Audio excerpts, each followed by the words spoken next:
Chapter 899. Yes. When you have successfully cultivated the Myriad Demon Heart Sutra, you will be of great help to me. Xianxia nodded repeatedly and reached out to pull her, saying, "Come with me." Actually, to him, whether or not he wanted Bai Suzhen's help was another matter.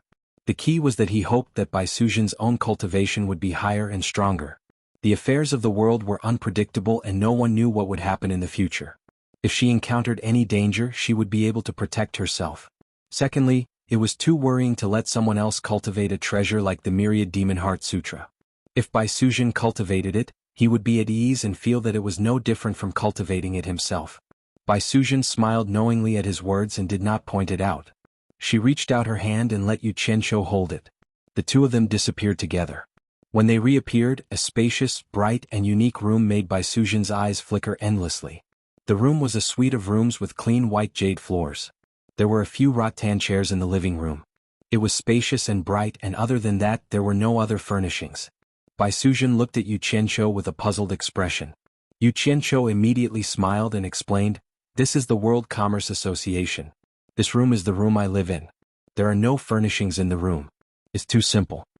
Bai Suzhen let go of his hand and walked to the side of a few rattan chairs to feel around. Then she pushed open the doors of a few small rooms and looked inside. She found that it was empty. Indeed, there was nothing prepared. Finally, she walked to the window of the living room and looked out at the tens of thousands of mountains. The mountain tops were occupied by houses and there were continuous streams of light rising and falling in the sky. For a moment she was a little absent-minded.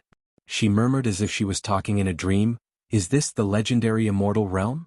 Xianxia walked behind her, hugged her waist and whispered in her ear, "You're not mistaken, this is the celestial realm." Bai Suzhen tilted her head slightly and leaned on his shoulder. "Time flies. I still remember that you were still a dispirited little disciple of An Kuang-tsung in that cave. I didn't expect you to have gone so far. You brought me out of that cave all those years ago and now you've brought me to the immortal world. All of this feels like a dream." "This is not a dream. This is reality." Xianxia buried his head in that fair neck and deeply inhaled the fragrance. He said with satisfaction, "In order to let the people I love have better and more beautiful dreams, I have always been working hard." Bai Suzhen's eyes were a little blurred. She didn't say a word and just quietly leaned on Xianxia's shoulder, looking out of the window peacefully. The two of them leaned on each other for a long time. Then Xianxia reluctantly broke the silence and said, "Let's go, I'll take you to see your future master."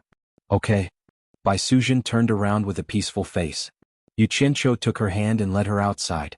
When they arrived at the door of Wei Chuanxiu's room, Xianxia pushed it open and found that Wei Chuanxiu wasn't there. Xianxia scratched his head and thought that the old guy couldn't have run away, right? He was a little worried as he pulled Bai Suzhen towards the rooftop. Bai Suzhen quietly followed him from start to finish. She was calm in this strange place. Wherever he pulled her, her white dress fluttered in the wind. She followed him, trusting him unreservedly. When the two of them reached the rooftop, Xianxia immediately heaved a sigh of relief. Wei Chuanxiu didn't run away. He was standing side by side with Yun Peng in front of the white jade railing. Xianxia pointed at Wei Chuanxiu's thin back and said, "He is the green-winged bat king Wei Chuanxiu. He is also the master I found for you. That is the White Cloud Mountain Lord Yun Peng, who is equally famous as the Bat King Wei Chuanxiu." The sound of Xianxia's words attracted Yun Peng's attention. Yun Peng turned around and looked at Bai Suzhen. Yun Peng, who had always been cold and indifferent, looked like he had seen a ghost. He slowly turned around and stared at Bai Suzhen, dumbfounded. Wei Chuanxiu, who was beside him, didn't move at all. His face was full of anger. He held the white jade railing with both hands and muttered, "This brat isn't a good thing. He always wants to take advantage of me. Did he bring someone with him?" Yun Peng's Adam's apple moved up and down as he swallowed with difficulty. He slowly patted Wei Chuanxiu's shoulder and said, "Take a look." Wei Chuanxiu shook off his hand and scolded, "I already said that this brat isn't a good thing. I don't need to look to know that he brought me a disciple. You have to take a look. I think I'm seeing things." This time Yun Peng didn't pat him but forcefully turned him around. Wei Chuanxiu glanced at him in annoyance. But this glance made Wei Chuanxiu feel as if he had been struck by lightning. He felt as if electricity was running through his body and his heart was beating wildly. He was completely stunned on the spot. His small eyes were wide open and his mouth was dry. His breathing became heavier and heavier. What were these two old fellows doing? Even if they had never seen a beauty before, there was no need to put on such a lecherous look. Yu Qianqiu looked at the two of them suspiciously. After standing in front of them, the two of them continued to stare at Bai Suzhen without blinking. Even though Bai Suzhen was calm and tranquil, she felt numb from the two people's gazes. She couldn't help but look at Yu Qianqiu. Seeing that Yu Qianqiu didn't say anything, she let go of Yu Qianqiu's hand. A gust of wind blew and Bai Suzhen, dressed in white, bowed and said, "Bai Suzhen greets the two seniors." "Bai Suzhen?" Yun Peng muttered and looked at Yu Qianqiu, who knew that Wei Chuanqiu, who was at the side, turned a deaf ear to Bai Suzhen. As if having an epileptic seizure, he made a hugging gesture with both hands and walked shakily towards Bai Suzhen. His face was filled with surprise and joy.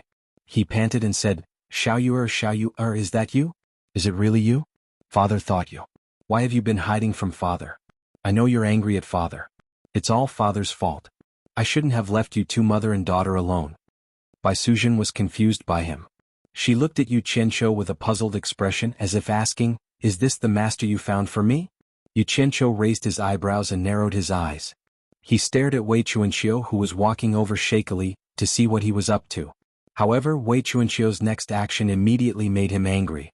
He saw Wei Chuanqiu's pair of experienced hands actually hug Bai Suzhen's fair and clean face. It was really intolerable. "You, your mother." Yu Qianqiu was furious. He suddenly flared up and kicked Wei Chuanqiu's face. "Ah!" Wei Chuanqiu screamed and fell to the ground. Before he could react to what was going on, he saw Yu Qianqiu pouncing on him. He pinned him to the ground and gave him a crazy beating. Wei Chuanqiu cried out in pain. "Old shameless thing, you actually dare to play this trick? You dare to take liberties with my woman in front of me?" Yu Qianqiu flew into a rage. He punched and kicked Wei Chuanqiu, who was on the ground. Bai Suzhen was stunned. Yun Peng was also stunned. No one expected this scene to happen. When Yun Peng reacted and wanted to help, he only heard Yu Qianqiu scream in pain. He flew out with a shadow. Wei Chuanqiu jumped up and pointed at Yu Qianqiu, who was rolling on the ground a dozen meters away. He shouted angrily, "You brat, do you want to die? You dare to hit Grandpa again? You don't want to live anymore." From the looks of it, he was beaten awake by Yu Qianqiu. A white shadow flashed and Bai Suzhen had already flashed to Yu Qianqiu's side. She supported Yu Qianqiu, who was crawling up, and asked anxiously, "Are you okay?" Yu Qianqiu also had a footprint on his face. He was shaking his head and seemed to be a little dizzy. "Xiao, do you hate Daddy so much that you would rather help him than Daddy?" Wei Chuanqiu looked at Bai Suzhen, who was supporting Yu Qianqiu, and said bitterly. Tears were already welling up in her eyes. Her emotions were fluctuating a little. "Old B****, I'm going to kill you." Yu Qianqiu shook his dizzy head and shouted randomly. He couldn't even tell which direction he was going in. "Both of you shut up." Yun Peng shouted coldly and flashed to the middle of the two enemies. He first waved his hand and laid a soundproof enchantment on the rooftop. Then he looked at both sides and stared at Wei Chuanqiu and said, "Wei Chuanqiu, stop fooling around. Wake up. This person isn't Xiao Yu. Xiao Yu is already dead." "Nonsense. Xiao Yu is clearly standing here." Wei Chuanqiu shouted himself hoarse. Fortunately, Yun Peng had the foresight to lay a soundproof enchantment on the rooftop first. Otherwise, his shout would definitely attract a lot of people to watch the show. Yu Qianqiu, who had woken up from shaking his head, immediately pointed at Wei Chuanqiu and scolded, "Old lunatic, are you done with acting like a hooligan? Do you think I'm afraid of you? I was a hooligan leader in my previous life, and I specialized in dealing with hooligans." To him, anything could be discussed. However, if someone dared to touch Bai Suzhen, then there was absolutely no room for discussion. Yu Qianqiu, shut up. After Yun Peng shouted, he immediately cupped his fists at Bai Suzhen and said, "Miss Bai, right? Please forgive me. This old friend of mine thought that you were his daughter who had passed away many years ago. He didn't mean anything else because you looked too much like his daughter. Even I thought that I was hallucinating when I saw you." He didn't choose the wrong person to explain to. At this moment, Wei Chuanqiu and Yu Qianqiu were a little crazy. His explanation was very unpleasant to listen to. When Bai Suzhen heard what he said and combined it with their reaction when they saw her, she immediately understood and nodded. "Yu Qianqiu, don't be impulsive. It's a misunderstanding." Bai Suzhen held back the furious Yu Qianqiu and shouted. Her words were more effective than anyone else's. Yu Qianqiu, who was rolling up his sleeves and kicking and scolding, immediately stopped. Bai Suzhen immediately seized the opportunity to explain with Yun Peng's words. "You look very much like his dead daughter?" Yu Qianqiu gradually calmed down. He wiped his faintly aching face and turned to Yun Peng and said, "Senior Yun, are you sure you didn't see wrongly?" Yun Peng blocked Wei Chuanxiu and shook his head. "How could I see wrongly? Very similar, simply too similar. It's as if they were carved from the same mold. The only difference is that their temperaments are as different as the clouds and mud. Xiao Yu'er is smart and eccentric, while she is graceful and quiet." "No, she is Xiao Yu'er." Wei Chuanxiu shouted crazily and tried to break free from Yun Peng's obstruction. A cold light flashed in Yun Peng's eyes. His 5 fingers formed into eagle claws and faintly glowed with a golden light. He streaked across like lightning and directly grabbed Wei Chuanxiu's collarbone. He shouted coldly, "Open your eyes and look clearly. Look at this lady's original form. Is she your Xiao Yu'er?" Chapter 900. Under Yun Peng's coercion, a layer of green light appeared in Wei Chuanxiu's eyes. When he saw Bai Suzhen's true form, he was dumbfounded. He murmured, "White fox. How could this be? How could this be? She's not Xiao Yu'er at all. She only looks like her." Yun Peng pulled Wei Chuanxiu's arm. "Looks like." Wei Chuanxiu looked at Bai Suzhen in a daze. He was stunned on the spot. Yu Qianqiu knew that he couldn't talk to him for a while. He could only wait for him to wake up. He pulled Bai Suzhen and said, "There's something wrong with this guy's brain. Let's go." Before Bai Suzhen was pulled away, she looked back at Wei Chuanxiu with pity. After the two returned to the room, Yu Qianqiu leaned back on the rattan chair. He didn't expect something like this to happen. Bai Suzhen shook her head with a faint smile. She took out a white handkerchief and wiped the footprint on his face. With this warmth, Yu Qianqiu's mood improved a lot. He pulled Bai Suzhen to sit with him and told Bai Suzhen everything he knew about the immortal world. No matter how surprising and dangerous Yu Qianqiu's story was, Bai Suzhen always had a faint smile on her face. She listened carefully and would occasionally ask a question. Unknowingly, Yu Qianqiu lied on Bai Suzhen's lap again. He didn't know when, but Yu Qianqiu fell asleep as he talked. On the long rattan chair in the living room, Bai Suzhen, dressed in white, sat there quietly. She hugged her head on her lap. This quiet scene was suddenly broken by a knock on the door. Yu Qianqiu suddenly sat up and shouted, "Who is it? Come in." The door was pushed open and Wei Chuanxiu carefully poked her head out. She smiled and nodded at the two of them. Yu Qianqiu immediately rolled his eyes and shouted, "You shameless old thing, you even attacked me just now. I don't want to see you scram." Wei Chuanxiu nodded and bowed, smiling apologetically. "It's a misunderstanding, a misunderstanding. Don't take it to heart." As he spoke, he closed the door and walked over with a smug face. His eyes kept sneaking glances at Bai Suzhen's face. Wei Chuanxiu casually cast a soundproof enchantment in the room, then dragged a rattan chair and sat across the two of them. She nervously asked Bai Suzhen, "Miss, may I know where is this immortal land?" "What?" Yu Qianqiu glared at him and said, "She's my woman. What does it have to do with you where she is? Are you up to no good?" No. Wei Chuanxiu waved her hand and said, "It's just that she looks too much like my late daughter." As she spoke, she checked Bai Suzhen's cultivation and found that she was only at the end of the tribulation stage. She then asked Yu Qianqiu, "That, she's the disciple you found for me?" Yu Qianqiu looked at the old man from head to toe and snorted coldly, "Originally, but I think there's something wrong with your character. I really don't feel at ease letting her be your disciple. Just pretend I didn't say anything about this. Don't mention it again in the future. I'll let her go back tomorrow." Bai Suzhen looked at him in surprise. "Go back." Wei Chuanxiu suddenly stood up and pointed at Yu Qianqiu anxiously. You, how can you go back on your words? How can you go back on what you said?" Yu Qianqiu was happy in his heart. He also stood up and walked around Wei Chuanxiu twice. He said strangely, "You didn't agree at first. Isn't what I'm doing now exactly what you want? Bat King Wei, tell me honestly, what do you want?" Just as Wei Chuanxiu was about to explain, he was taken aback. He took 2 steps back and looked at Yu Qianqiu. Suddenly he chuckled and said, "Don't give me that. You know what you're thinking. You just want to take this opportunity to threaten me and force me to teach you the Heart Sutra." As he spoke, he looked back at Bai Suzhen and said, "That's not a problem. I can promise you, but you have to promise me one thing." Yu Qianqiu was stunned. He had indeed seen through Wei Chuanxiu's weakness. He wanted to use this opportunity to force Wei Chuanxiu to teach Bai Suzhen the entire 10,000 Demons Heart Sutra. This was because their previous agreement was that Wei Chuanxiu's cultivation technique would allow Bai Suzhen to protect herself against experts below the Immortal Emperor stage. Who would have thought that Wei Chuanxiu was also an old fox? He saw through the other party's scheme in an instant. Do you think everyone is as despicable and shameless as you? Yu Qianqiu said with a face full of disdain. Wei Chuanqiu laughed coldly. No matter what he said, he continued, as long as you agree to my condition, I will do my best to teach you the 10,000 Demons' Heart Sutra. If you don't agree, then forget it. But I warn you, this is your last chance. If you reject it, there will not be a second chance. Yu Qianqiu was stunned. The corner of his mouth twitched. He gritted his teeth and said, Old bat, you win. But I also warn you, I will not agree to conditions that are too excessive. But what condition? Wei Chuanqiu became slightly agitated when he heard that. He did his best to suppress his rising and falling chest. He looked at Bai Suzhen and said word by word, as long as you agree to be my daughter, I can make you the #1 expert of the demon race. Bai Suzhen's red lips parted slightly. She was stunned. Yu Qianqiu was also speechless.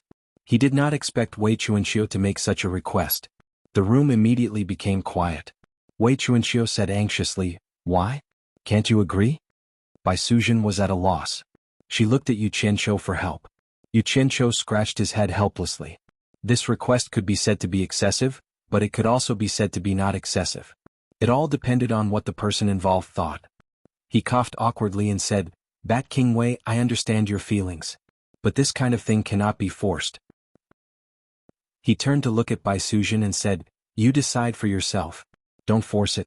We have not reached the point where we have to sell our bodies for glory. Bai Suzhen furrowed her brows. Becoming someone else's daughter? This decision was simply too difficult for her. The most important thing was that the 10,000 Demons' Heart Sutra had no attraction to her at all. To become someone else's daughter for something that had no attraction at all, no one was willing to do it. However, what made her hesitant was that Yu Qianqiu clearly hoped that she would cultivate the Myriad Goblin Heart Sutra. After she cultivated the Myriad Goblin Heart Sutra, she would definitely be of help to Yu Qianqiu. Yu Qianqiu could tell that Bai Suzhen was unwilling. He immediately said without hesitation, Bat King Wei, let's drop this matter. Don't mention it again. You can keep the Myriad Goblin Heart Sutra and slowly cultivate it. She is she and you are you. How can your opinion represent hers? Wei Chuanqiu roared. Then he strode in front of Bai Suzhen and squeezed out a smile. Don't worry. All I want is a status. In the future, you and I can just call each other father and daughter. I don't really want you to be my daughter and fulfill the filial duties of a daughter. Yu Qianqiu rolled his eyes and pulled Bai Suzhen away, saying, This guy has gone crazy thinking about his daughter. Follow me and ignore him. However, what surprised him was that Bai Suzhen paused and smiled as she let go of his hand. Then she bowed to Wei Chuanqiu and said, Bai Suzhen greets foster father. Silence. The room was instantly so silent that one could hear a pin drop. Yu Qianqiu stared at Bai Suzhen in bewilderment. After a moment of shock, Wei Chuanqiu's body suddenly trembled violently. He burst into wild laughter, tears streaming down his face. After a long while he finally stopped laughing. He took a step forward and placed his hands on Bai Suzhen's shoulders. His eyes were red as he panted heavily, My good daughter. My good daughter. Don't worry. From today onwards I will let you become the entire demon race. No, I will let you become the #1 expert in the 3 realms. From today onwards, no one will be able to hurt you. I promise that I will never let anyone hurt you again. As he spoke, he pulled Bai Suzhen into his arms and wailed, Xiao Yu, it's all father's fault. I shouldn't have left you and your mother behind. I promise you that I won't let anyone harm a single hair on your body in the future. Suddenly being hugged by a strange man like this, Bai Suzhen was at a loss of what to do. Yu Qianqiu's expression was also twitching. He could tell that Wei Chuanqiu was usually quite normal, but once he touched his dead daughter, he would immediately become insane. To put it bluntly, he was suffering from intermittent mental illness. It was the kind of mental illness that would immediately act up when he was stimulated. Damn it. I have eyes but failed to see. How did I get mixed up with a mental patient? Yu Qianqiu took a step forward and pulled Wei Chuanqiu with all his might. Old bat, let go of me. Men and women should not touch each other. Don't pretend to be sick to take advantage of me. He secretly hit Wei Chuanqiu a few times before he finally released the bear hug in pain. Actually, he didn't want to argue with a mental patient. But no matter how sick you are, you can't hug my woman. Not to mention in front of me. Fortunately, Wei Chuanqiu's illness wasn't serious. After he let go in pain, he immediately knew that he had lost control. He wiped his tears and apologized profusely. It was foster father who lost control. As he said that, he took out the bat jade pendant carved from green jade and handed it to Bai Suzhen. This is foster father's greeting gift. Put it on, put it on. Bai Suzhen took it and didn't know whether to laugh or cry. She hung the jade pendant on her waist as she was told. Wei Chuanqiu's eyes lit up as he nodded repeatedly and said, "Similar, really similar. Wait a moment." After saying that, he quickly opened the door and disappeared outside the door. Bai Suzhen and Yu Qianqiu looked at each other. They didn't know what Wei Chuanqiu wanted them to wait for. In the end, he didn't come back after waiting for a while. Yu Qianqiu held Bai Suzhen's hand and shook his head helplessly. "So this old man is sick. It's really hard on you." "It's nothing. Actually, he's quite pitiful." Bai Suzhen smiled faintly. Just as the two of them were sighing, the door was suddenly slammed open with a bang. They saw Wei Chuanqiu dragging the furious Big Ming Luan with one hand and the frowning Yun Peng with the other. Wei Chuanqiu pointed at Bai Suzhen and said excitedly, "Don't you think they look alike? Old man, are you looking for a beating?" The furious Big Ming Luan took a glance and was instantly stunned. He couldn't move his eyes away from Bai Suzhen and cried out involuntarily, "Xiao Yu, aren't you?" Chapter 901. Even though Yun Ping knew that Bai Suzhen wasn't Xiao Yu, when he saw Bai Suzhen's slender and graceful figure with the bat jade pendant on her waist, he couldn't help but fall into a trance. She was almost exactly the same as the Xiao Yu in his memory. It was as if the Xiao Yu who smiled and called him third uncle was right in front of him. "She isn't Xiao Yu, she just looks like Xiao Yu." Yun Ping sighed softly. De Ming Luan looked at him in astonishment, so Yun Ping told him the truth in a concise manner. He told him that the person in front of him was called Bai Suzhen and that she was Yu Qianqiu's woman. It was a complete coincidence. Similar, too similar. De Ming Luan shook his head and exclaimed. Wei Chuanqiu immediately pointed at the two of them and said to Bai Suzhen, "This is your uncle De Ming Luan, and this is your third uncle Yun Peng." When the three of them were together, De Ming Luan was the eldest, Wei Chuanqiu was the second, and Yun Peng was the third. It coincided with the saying, "A bright moon shines in the sky, green wings and jade wings follow." Bai Suzhen had heard of these two people's names from Yu Qianqiu. Since Yu Qianqiu had told her about them, it would not be too much for her to address them as a senior. She immediately bowed to the two of them, first uncle, third uncle Yun.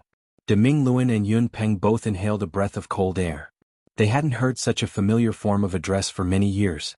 They nodded with some emotion. "Good, good, good." Yu Qianqiu stood at the side and looked at one and the other. In the end, he looked at Bai Suzhen with a hint of boredom. He was really speechless. He sighed in his heart that Bai Suzhen's luck was too good. The moment she arrived in the immortal world, she had a foster father and a first uncle and third uncle. These were three early-stage immortal emperor experts. Especially De Ming Luan's identity as the leader of the Chamber of Commerce Alliance, it was even more incredible. With these three people protecting her, who would dare to touch Bai Suzhen? Yu Qianqiu was happy to see such a situation. However, Yu Qianqiu was a little depressed. Bai Suzhen was his woman, and Wei Chuanqiu was now Bai Suzhen's adoptive father. Didn't that mean that his status was a generation lower than Wei Chuanqiu's? It seemed like it would be inconvenient for him to make a move on her in the future. The happiest person in the room was none other than Wei Chuanqiu. She was grinning from ear to ear. Yu Qianqiu understood that this mental patient had found spiritual sustenance. He reckoned that he had entrusted his fatherly love, which he had nowhere to vent, to Bai Suzhen. It really made one speechless. The lively atmosphere finally ended with the departure of the Great Bright Wheel and Yun Peng. However, Wei Chuanqiu was still looking at Bai Suzhen with a smile. The more she looked at her, the more she liked her. Actually, Bai Suzhen's appearance and gentle and amiable temperament easily gave people a sense of closeness. This temperament was a reaction from the inside out. It was filled with a tranquility that stood aloof from worldly affairs. Could not be faked. At the side, Yu Qianqiu could not stand it anymore. He coughed and said, "Bat King Wei, stop smiling foolishly. It's time to get to the point." After Wei Chuanqiu reacted, her smile disappeared and was replaced with a dignified expression. She slowly said to Bai Suzhen, "The ancestor of all demons, Tai Shu, wrote the 10,000 Demons Heart Sutra. In the opening chapter, there is a saying that demons also have a Tao. Those who walk the Tao are different from the human Tao. Those who walk the ghost Tao are different from the ghost Tao. Those who walk the devil Tao are different from the devil Tao. Those who cultivate the immortal body, cultivate the myriad transformations technique, and obtain the unfathomable techniques are called the devil Tao." "What's that?" Yu Qianqiu was confused. He stretched his head over and asked, "There are humans, ghosts and devils. How can one cultivate such complicated things? It's none of your business. Why are you interrupting? Why are you still here? Wei Chuanxiu glared at him and said, "This is the devil Dao. It's not something you can peek at." Scram. I don't want to learn it. I promise I won't interrupt anymore. I'll just listen from the side. Yu Qianqiu smiled apologetically. Are you going to scram or not? Wei Chuanxiu said with a ferocious expression. Fine, fine, fine. Take your time to teach me. I'll scram. Yu Qianqiu nodded and bowed as he retreated.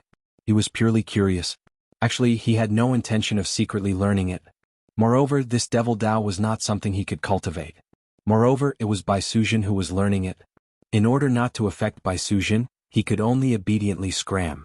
When Bai Suzhen saw his behavior, she could not help but cover her mouth and chuckle. As a result, Yu Qianqiu rolled his eyes at her as she walked out of the door. After the door was closed, Wei Chuanqiu was still worried. He consecutively set up a few soundproof enchantments in the room.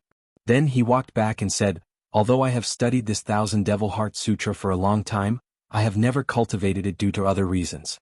However, after 10,000 years of study, I have already memorized the steps of cultivation. It should be able to answer some of your doubts.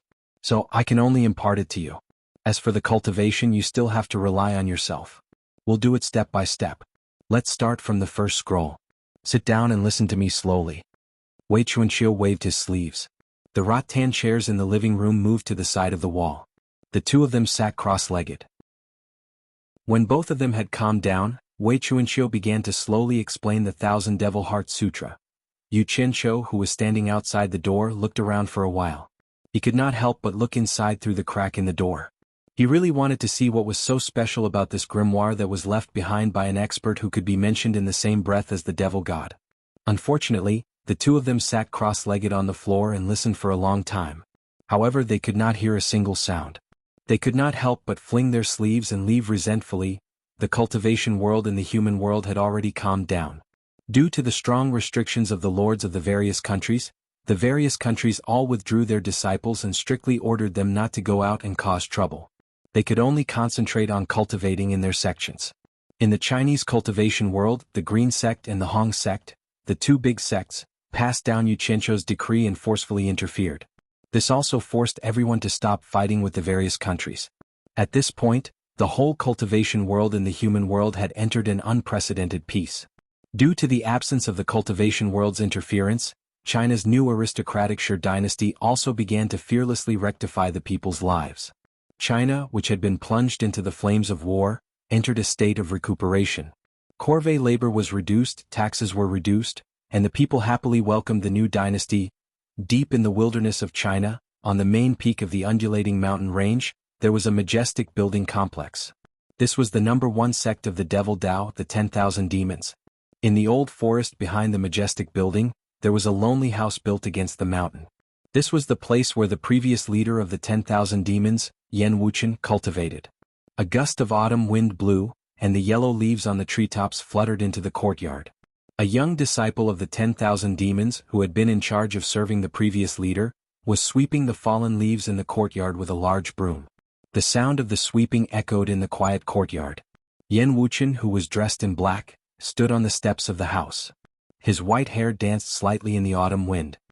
He stood quietly on the steps and stared at the young disciple who was sweeping the floor without blinking. Yan Wuchen sighed softly, either because he suddenly thought of something or because he had a feeling in his heart. At this moment, a figure landed outside the courtyard. Qiu Wuyuan strode in. When he passed by the young disciple, he suddenly stopped and said, "Shouchen, I haven't seen you for a long time. Where have you been?" The young disciple stopped and bowed. "Uncle Master, you must be joking. I've been serving the Grandmaster here, where else could I go? Maybe I didn't see you every time you came." He was the disciple of the current leader of the 10,000 demons, Bu Yunxiao. He was sent here by his master to serve the Grandmaster. Hearing this, Qiu Wuyuan didn't mind. He nodded and walked straight to Yan Wuchen, who was on the steps of the main house. When he reached the bottom of the steps, he bowed and said, "Master, I'm ashamed. I've sent many people to the various countries to ask around, but I couldn't find any news about eldest senior brother and the others. I don't even know where they are hiding." Now that the cultivation world of the various countries was at peace with each other, there was no longer any hostility between them.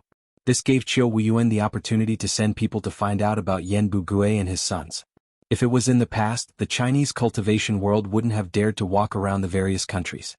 So, Yan Wuchen sighed softly and said, Wuyuan, I appreciate your kindness, but they only have themselves to blame. Whether they live or die, let them be. You don't have to worry about them anymore. How can I do that? Qiu Wuyuan said respectfully, eldest senior brother is master's only son, and Zhui Xing is your only grandson. No matter how many mistakes they have made, they are still your only bloodline. Others can ignore them, but I can't. With a wave of his hand, a black crescent moon that was 1 meter long and nearly 2 meters wide appeared in front of him. The black crescent moon was cold and frightening, but its sharp blade shone with a cold blue light mixed with red shadows. Its surface was engraved with all kinds of strange patterns. This was a treasure that Yan Wuchen had unintentionally picked up all those years ago. Although its origins were unknown, it was incomparably sharp, and it had helped Yan Wuchen gain a fearsome reputation back then. He had treated it as a top-notch magical treasure, and Yan Wuchen had named it the Black Moon Pagoda. Qiu Wuyuan continued, this Black Moon Pagoda is Master's personal treasure. Master once said that you want the Yan family to pass it down from generation to generation. I've always remembered these words. Just as the Black Moon Pagoda appeared, the sweeping sounds in the courtyard stopped for a moment. Shochen's eyes shone with a strange light as he stared at the floating Black Moon Pagoda. Then he lowered his head and continued sweeping. However, his actions were all seen by Yan Wuchen, who was constantly paying attention to him. Yan Wuchen furrowed his brows and glared at Qiu Wuhui angrily. Since I've already passed it to you, then I have my reasons for passing it to you. Don't waste your breath here. Put it away and scram. Without my summons, you are not allowed to come here again. Qiu Wuyuan was stunned. It had been a long time since Master lost his temper with him. He didn't know what was wrong with him today. He wanted to say something, but seeing that Master was really angry, he cupped his hands and said, yes. Then he put away the Black Moon Pagoda, turned around respectfully and left obediently. Chapter 902. As soon as Qiu Wuyuan left the courtyard, the sound of sweeping stopped. Shochen walked towards the door with the broom in his hand. Yan Wuchen, who was standing on the stairs, narrowed his eyes and shouted, stop! What do you want? The handsome Shochen slowly turned around and looked at Yan Wuchen. He said respectfully, I just want to go out for a walk. You are not allowed to leave this courtyard without my permission. Yan Wuchen said sternly. Shochen was startled, but he nodded and said, yes. He walked to the big tree beside the door and leaned the broom against the tree. Then he walked towards the main hall without a word. He walked up the stairs and bowed to Yan Wuchen when he passed him. Then he walked into the house. When he reappeared, he was already walking out from the back door of the main hall. He slowly walked into a cave in the mountain wall of the backyard. After passing through a dark cave passage, the front suddenly opened up. There was a spacious space in the belly of the mountain. There were tables, chairs, and beds. This cave was Yan Wuchen's cultivation place, and it was also the forbidden area of the 10,000 demons. Even the current palace lord of the 10,000 demons, Bu Yunxiao, did not dare to trespass. However, the strange thing was that Yan Bugui, who had disappeared from the cultivation world for a long time, was brazenly sitting at a table and drinking wine. Shochen frowned slightly. He strode over and snatched the wine jug from the already drunk Yan Bugui's hand. Yan Bugui tilted his head to look at Shochen and laughed miserably. Now that we are hiding in this dark place, we don't even dare to take a step out of the cave. We don't even know when this kind of life will end. Can't I even have a drink? At this moment, the stone niche on the main seat slowly moved away. Man Hu and his martial brothers, who had disappeared from the cultivation world for a long time, walked out. Behind them was third brother Xian. The 7 of them were covered in dust. Shochen glanced at them and placed the wine jug in front of Yan Bugui. Yan Bugui hugged the wine jug and gulped it down. The secret room is almost finished. We just need to do some simple decorations and it can be used. Man Hu reported. The appearance of these people, coupled with their respectful attitude towards Shochen, immediately made Shochen's identity seem even more mysterious. In fact, Shochen was none other than Yan Zhuixing, who was almost killed by Yu Qianzhou in Lingfang Valley. Because his primordial spirit was not destroyed, he took over Shochen's body and was reborn. In fact, Yan Zhuixing himself had no idea what was going on. Back in Spirit Fang Valley, he thought he was dead. Who knew that when he woke up, he would find that he had returned to the side of his grandfather, the 10,000 demons. After waking up, Yan Zhuoxing realized that his demonic arts had been destroyed and he had changed beyond recognition. Fortunately, he was still alive with another identity. The strangest thing was that Yan Zhuoxing realized that Shouchen's body had already been forged into a demonic body. It was as though his body was naturally prepared for him. Yan Zhuoxing could not understand such a strange phenomenon. In the end, he could only attribute it to the magic of demonic arts. However, Shouchen was originally someone who served Yan Wuchen. After being reborn after being taken over by Yan Zhuoxing, his words and actions were naturally very different from the original Shouchen.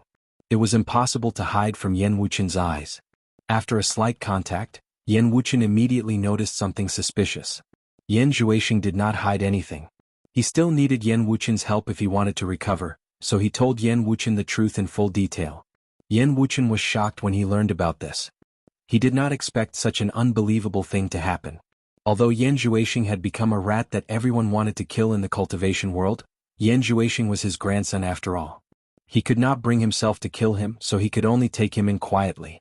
However, what happened next was that his son, Yan Bugui Manhu, and the others had somehow gotten the news that Yan Zhuoxing was here and had come back. This made Yan Wuchen very uneasy. The cultivation world was now the world of Yu Qianqiu, and Yan Zhuoxing was the person Yu Qianqiu had ordered the world to kill. If the news of him taking in Yan Zhuoxing and the others was spread, it would undoubtedly bring disaster to the 10,000 demons. However, the 10,000 demons did not belong to his 10,000 demons. Yan Bugui and Yan Zhuoxing were his son and grandson. It was easy to say that he would put family before family, but it was very difficult to do it. Although he was in a dilemma, Yan Wuchen knew that cultivators always spoke with their strength. The reason why Yu Qianqiu could command the world was that he was now the #1 expert in the world. Yan Wuchen subconsciously felt proud that his own grandson was able to make Yu Qianqiu feel a deep sense of fear. As for whether or not his grandson cultivated some evil demonic art, it didn't matter to Yan Wuchen because he thought of himself as a demonic cultivator. Therefore, Yan Wuchen hoped that Yan Zhuoxing would have the strength to challenge Yu Qianqiu. It would be best if he could kill Yu Qianqiu and then Yan Zhuoxing himself would ascend to the throne of the world's #1 expert. At that time, no one in the world would dare to criticize the Yan family. Instead, they would spare no effort to criticize Yu Qianqiu. However, he was also worried that Yan Zhuoxing would fail again because he could not afford to fail. At that time, the whole 10,000 demons would be implicated. Therefore, while he was trying his best to help Yan Zhuoxing in his cultivation, he kept restricting Yan Zhuoxing. Before he had the strength to fight against Yu Qianqiu, he was not allowed to leave this place at will. Devouring a nascent soul and using a virgin body to cultivate. After Yan Wuchen saw the bloody scenes of Yan Zhuoxing's cultivation, he felt terrified. Only then did he realize that the demonic cultivation method his grandson cultivated was very different from the demonic cultivation method he knew. It was extremely evil. Seeing that Qiu Wuyuan's arrival had attracted Yan Zhuoxing's interest, Yan Wuchen was shocked. He mistakenly thought that Yan Zhuoxing wanted to attack his disciple. However, he did not know that Yan Zhuoxing was not interested in Qiu Wuyuan, but the things in Qiu Wuyuan's hands. Secret room. Ah. Yan Zhuoxing suddenly shook his head and laughed. I really did not expect that there would be a magical weapon from the demonic world hidden in the 10,000 demons. I have been thinking for a long time and wanted to forge a magical weapon that I could use. I did not expect it to be right in front of my eyes. I actually saw it today. The few of them looked at each other.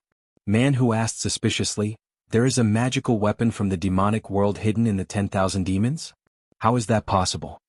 Yan Bugui, who had been drinking wine by himself, stopped and started to ponder. I also thought that it was impossible, but I saw it with my own eyes just now. It can't be wrong. Yan Zhuoxing said in high spirits, before the demonic god ascended to the divine world, he left behind a magical weapon for his descendants. It is called the demon blade. There is a picture of the demon blade in the demonic book. It is shaped like a crescent moon. It is exactly the same as the one I saw just now. It is a waste for such a magical weapon to fall into the hands of Qiu Wuyuan. What a pity. Shaped like a crescent moon. Yan Bugui suddenly stood up and exclaimed, are you talking about the Black Moon Pagoda? Yan Zhuoxing looked at him and nodded with a smile. That's right. It is the Black Moon Pagoda. In the past, I heard that my grandpa had a famous treasure in his hands, which helped him run unhindered in the Chinese cultivation world. Unfortunately, I've never seen it. I didn't expect it to be a magic weapon left by the devil god, the devil blade. To others, the demon blade is just a sharp magical weapon. But to me, it can only be used with the corresponding demonic technique to truly display the monstrous power of the demon blade. If we knew that the Black Moon Pagoda was the demon blade, we would not have ended up like this. The outcome of the battle at Lingfang Valley is still uncertain. Man who was pleasantly surprised. Since the demon blade is so powerful, why not ask the old palace master to bestow the Black Moon Pagoda to junior brother so that you can take revenge for master? No rush. A demonic red light flashed in Yan Zhuixing's eyes. He snorted. Because of our impulsiveness, we have already suffered too many losses. We cannot do things that we are not confident in anymore. Besides, my cultivation and my damaged primordial spirit have yet to recover, so we can't act rashly in case someone discovers us. Let's leave the Black Moon Pagoda in Qiu Yuan's hands for the time being. When I recover, it will be a piece of cake to take it back. Even if I get it now, I cannot cultivate that profound demonic technique in my current condition. Speaking of the damage to the primordial spirit, Yan Zhuixing still had lingering fears. After the 7 demonic spirit serpents, that were refined from the 7 strands of his primordial spirit were destroyed by Yu Qianqiu, it was equivalent to his primordial spirit being heavily injured. Logically speaking, he should have died on the spot, and at the very least he should have become an idiot. However, he was able to reincarnate and maintain his consciousness, which was a miracle. Hearing what he said, Man Hu and the others felt that it was a pity. However, they also knew that no matter how eager they were for revenge, they could not be too hasty. Otherwise, the losses would outweigh the gains. Yan Bugui, who was holding the wine pot, suddenly stared at Yan Zhuixing and sighed. Indeed, you cannot be impulsive anymore. This Yu Qianqiu caused you to become like this. You must not let him go. Sigh. If your mother sees your current appearance, she will definitely hate me to death. It's not a bad thing to become like this. At least I can deceive people now. Yan Zhuixing stood up and touched his face. He said disapprovingly, as long as my primordial spirit is still my primordial spirit. When my primordial spirit recovers and my cultivation reaches a certain level, it will be a piece of cake to restore my original appearance. As soon as he said that, the few of them looked at each other in confusion. Yan Zhuixing immediately laughed and explained, in the demonic book there is a great technique of reincarnation. As long as the primordial spirit is not destroyed, one can occupy another's body and be reborn. Although I have not cultivated it yet, I believe that my rebirth this time has something to do with this great technique in the demonic book. After the reincarnation, as long as your cultivation reaches a certain level, you can perform the last step. It is called birth of the devil's heart. It is similar to what we commonly call appearance from the heart. It is a kind of feedback from the inside to the outside. Whatever your primordial spirit is, your physical body will be the same. At that time, Yan Zhuixing, will still be me. Who can tell that I have reincarnated? Savage laughter reverberated in the belly of the mountain. Chapter 903. In a small conference room on the 21st floor of the World Commerce Association, Yu Qianqiu and Nongzhu sat facing each other for a long time, separated by a round table. There was no other reason for them to sit here but because Nongzhu couldn't stand it anymore. Not only did he listen to Yu Qianqiu's orders all day, but most importantly, Yu Qianqiu always made him do odd jobs and make him do anything that was embarrassing. Putting aside the matter of distributing flyers when the World Chamber of Commerce had just been established, now they had given him a task to welcome guests at the main entrance. As long as a female customer came, he, Nongzhu, had to rely on his good looks to persuade the female customer to buy something. Nongzhu was quite unhappy with this arrangement. However, Yu Qianqiu had made the arrangement in front of the lords of the various kingdoms. Nongzhu couldn't refuse in public and had to give Yu Qianqiu some face. Even if he wanted to refuse, he had to look at the green-winged bat king Wei Chuanqiu who had been eyeing him covetously. Nongzhu could only comfort himself that this skinny bat spirit was just jealous of his good looks. But then again, being handsome did have its advantages. Many female customers became regular customers because of Nongzhu's face. However, the reason why Nongzhu decided to give up was that there were 2 female guests he was familiar with who came to visit him at the same time. Both of them wanted him to accompany them. However, Nongzhu couldn't separate himself, so he could only accompany one at a time. Because of this, he angered the other female customer who was ignored. That female customer flew into a rage on the spot and took out a large pile of spirit stones to ask Nongzhu to accompany her. As long as Nongzhu accompanied her, she would give him this pile of spirit stones. Hearing this, all the lords looked at Nongzhu with suppressed laughter. Nongzhu was angry. He almost slapped that female customer. I'm not selling my body. But in terms of fighting, that female customer's cultivation was much higher than his. She was an immortal expert and he probably couldn't take advantage of her. Moreover, the World Commerce Association's rules forbade rudeness to customers. This was the main reason why Nongzhu came to complain. Sigh. I told you to stay in the Southern Sea's violet bamboo forest to protect Furong, Ze, and the others and not come to the immortal dimension to join in the fun, but you just didn't listen. Yu Qianqiu sighed with emotion, and he had an expression as if he should have known this would happen. Bang. Nongzhu slammed the table angrily and suddenly stood up, pointing and scolding, "Don't cry crocodile tears here. Don't think that I don't know that you are deliberately playing tricks on me and forcing me to go back. You heartless bastard. No matter what, I'm a good friend of your master. Now that your master is gone, you're turning your back on me." It's so disappointing. Yu Qianqiu wasn't angry at all. He leaned back on the chair and shrugged, "I really didn't force you. Everyone came to the immortal world to conquer the world, so we naturally have to play to our strengths. Think about it. Although you, Mr. Nongzhu, are a first-class expert in the mortal world, you're not even close to being an expert in the immortal world. Tell me, other than a good face, what other strengths do you have? Since you have such a strong point, I naturally have to let you play to your strengths. If I let others do this, the female customers won't give me face. You've already made those female customers fork out at least a few 100 million divine grade spirit stones. To be honest, I'm not willing to let you go even if you want to. How about this? Why don't you stay and try again? Maybe you'll get used to it after a long time." "Shut up." Nongzhu gritted her teeth and said, "Don't give me that, you win. I don't want to play anymore, I want to go back." "You really want to go back?" Yu Qianqiu's eyes lit up. He stood up and walked to Nongzhu's side, asking solemnly, "Think about it carefully, I don't want to force you. Do you want to go back or stay?" "I can't keep you company, I want to go back." This shout almost caused Yu Qianqiu's face to be covered in spittle. Yu Qianqiu didn't say anything else and immediately brought him to another room. There was a teleportation array that he had pretended to set up. A burst of smoke gradually dissipated, revealing the underground palace that the meditation cultivator had dug out. Nongzhu snorted coldly, flicked his sleeves and left. Yu Qianqiu shouted from behind, "Send my regards to Furong and Ze." Nongzhu ignored him, leaving Yu Qianqiu shaking his head with a bitter smile. The reason why he deliberately forced Nongzhu to leave was because he was worried about Furong and the others' safety. He still had no idea what was going on with that unkillable Yan Zhuixing. There were almost no top experts in the mortal world. If Yan Zhuixing appeared again, ordinary spirit-severing realm experts would not be his opponent. Leaving a late-stage spirit-severing realm expert, and one who had a close relationship with Nongzhu, would put him at ease. Even if Nongzhu could not deal with Yan Zhuixing, at least she could buy some time for him to come. After sending Nongzhu away, not long after Yu Qianqiu returned to the World Chamber of Commerce, someone came to report that Shui Mingqing of Chaotian Palace had come and was in the living room. Yu Qianqiu raised his eyebrows. He knew that Chaotian Palace wanted to check the situation because they did not see Immortal Palace deal with him after waiting for a few days. It would not be long before people from other sects also came.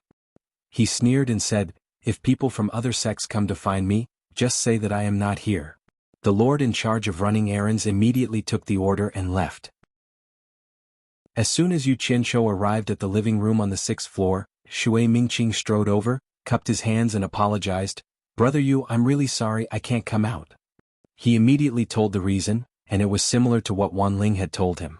Seeing that he told the truth without hiding anything, Yu Qianqiu finally felt a little estrangement in his heart. He waved his hand and invited him to sit down. The two looked at each other and Yu Qianqiu asked, "What did your master ask you to come this time? Did he respond to the purchase of elixirs from World Chamber of Commerce?" Shui Mingqing hesitated for a while and finally told the truth.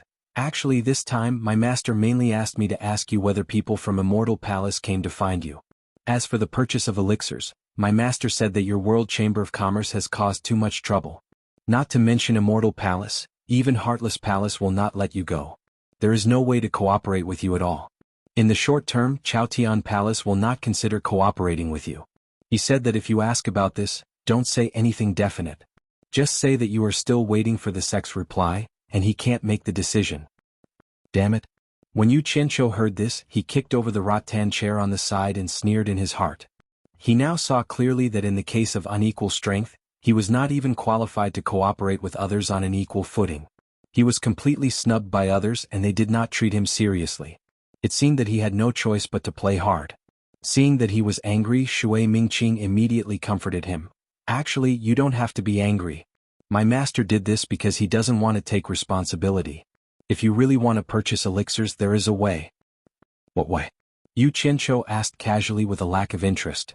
Wu Xiong, the commander of Immortal Palace's foreign affairs, will be getting married soon. At that time, even if the sect leaders do not come in person to congratulate him, they will send people whose status in the sect is second only to the sect leader to attend. Chaotian Palace naturally cannot avoid it. You and Mu Tianjiao are friends. Why don't you take the opportunity to go to congratulate her and contact the people in Chaotian Palace who can speak to you directly, so that you don't have to push the blame to my master here? Shui Mingqing came up with such an idea. I will go to Mu Tianjiao's wedding? Yu Qianqiu pondered and suddenly set up a soundproof enchantment. He dragged the rattan chair to sit closer and asked, "Can you find a way to help me get the elixir recipe of your Chaotian Palace?" This. Shui Mingqing was shocked, but he knew that he was tied to Yu Qianqiu's boat.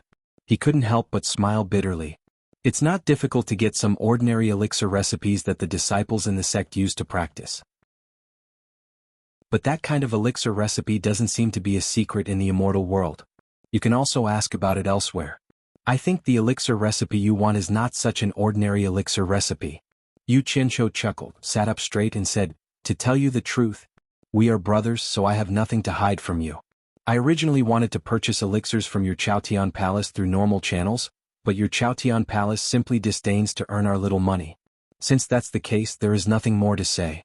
I am a straightforward person and I don't have so many twists and turns in my mind. I don't care what kind of elixir recipe it is, I want all of them. You can think of a way to help me borrow a copy of these elixir recipes." He still had some self-cultivation.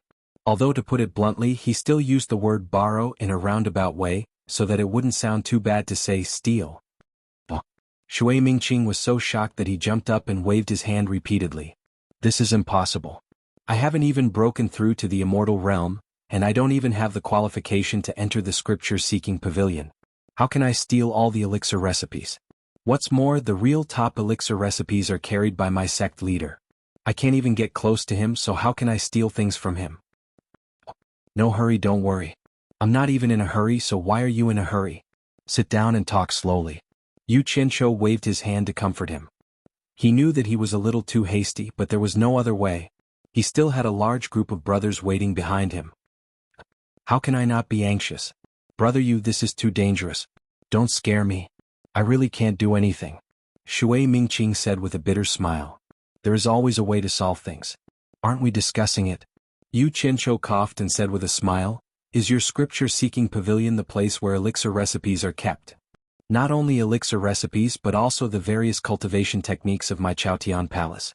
Seeing that he still didn't give up, Shui Mingqing put on an attitude of explaining the pros and cons and said in detail, "Elixir recipes and cultivation techniques are divided into levels. Only when you have reached the corresponding cultivation level will you be qualified to enter the corresponding level to read. As for the scripture-seeking pavilion, outsiders can't barge into it at all. Not only are there many experts guarding it from the outside, but there are also experts on every level. Most importantly, every Jade archive has a restriction placed on it.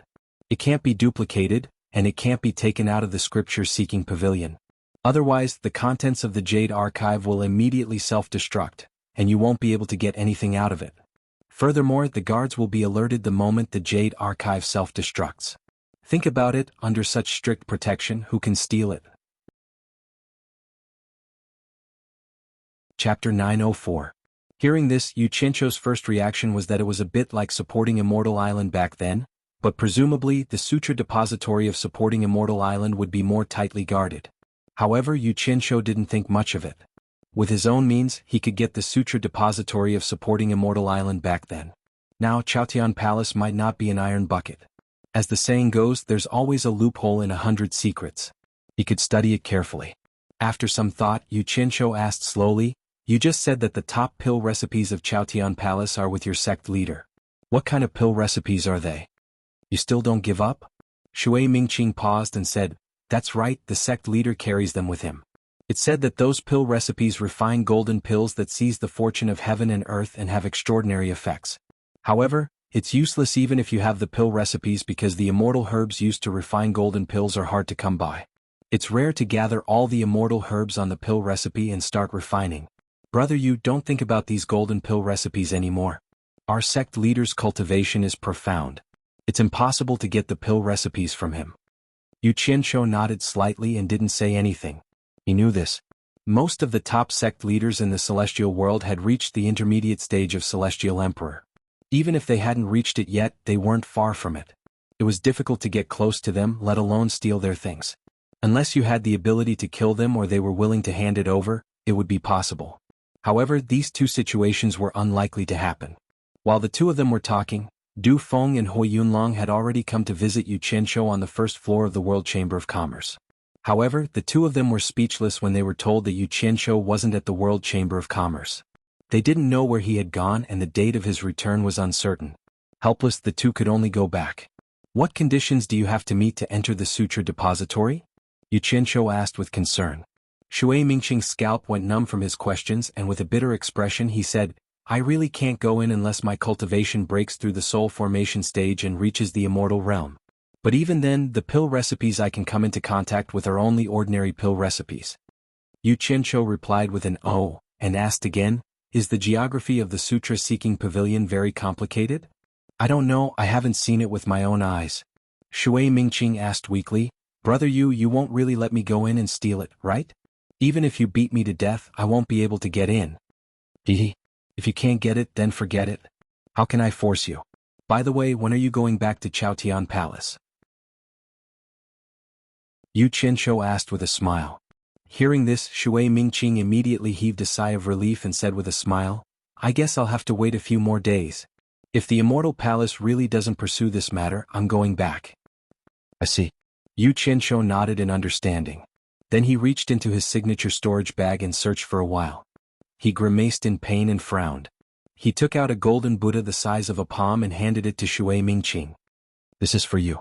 Shui Mingqing hugged the golden Buddha and rubbed it for a while.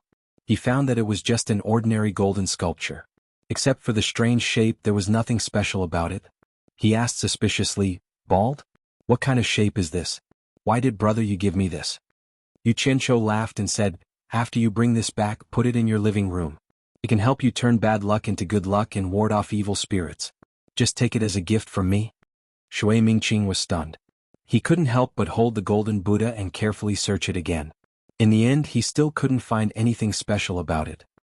He asked doubtfully, does this thing really have such a magical effect? I'd rather believe it than not. Just take it as an auspicious effect. Xianxia said perfunctorily. All right, then I thank brother you for his kindness. I can't stay any longer. Master is still waiting for my reply. Shui Mingqing stood up and said goodbye. Xianxia didn't ask him to stay. He sent him to the stairs.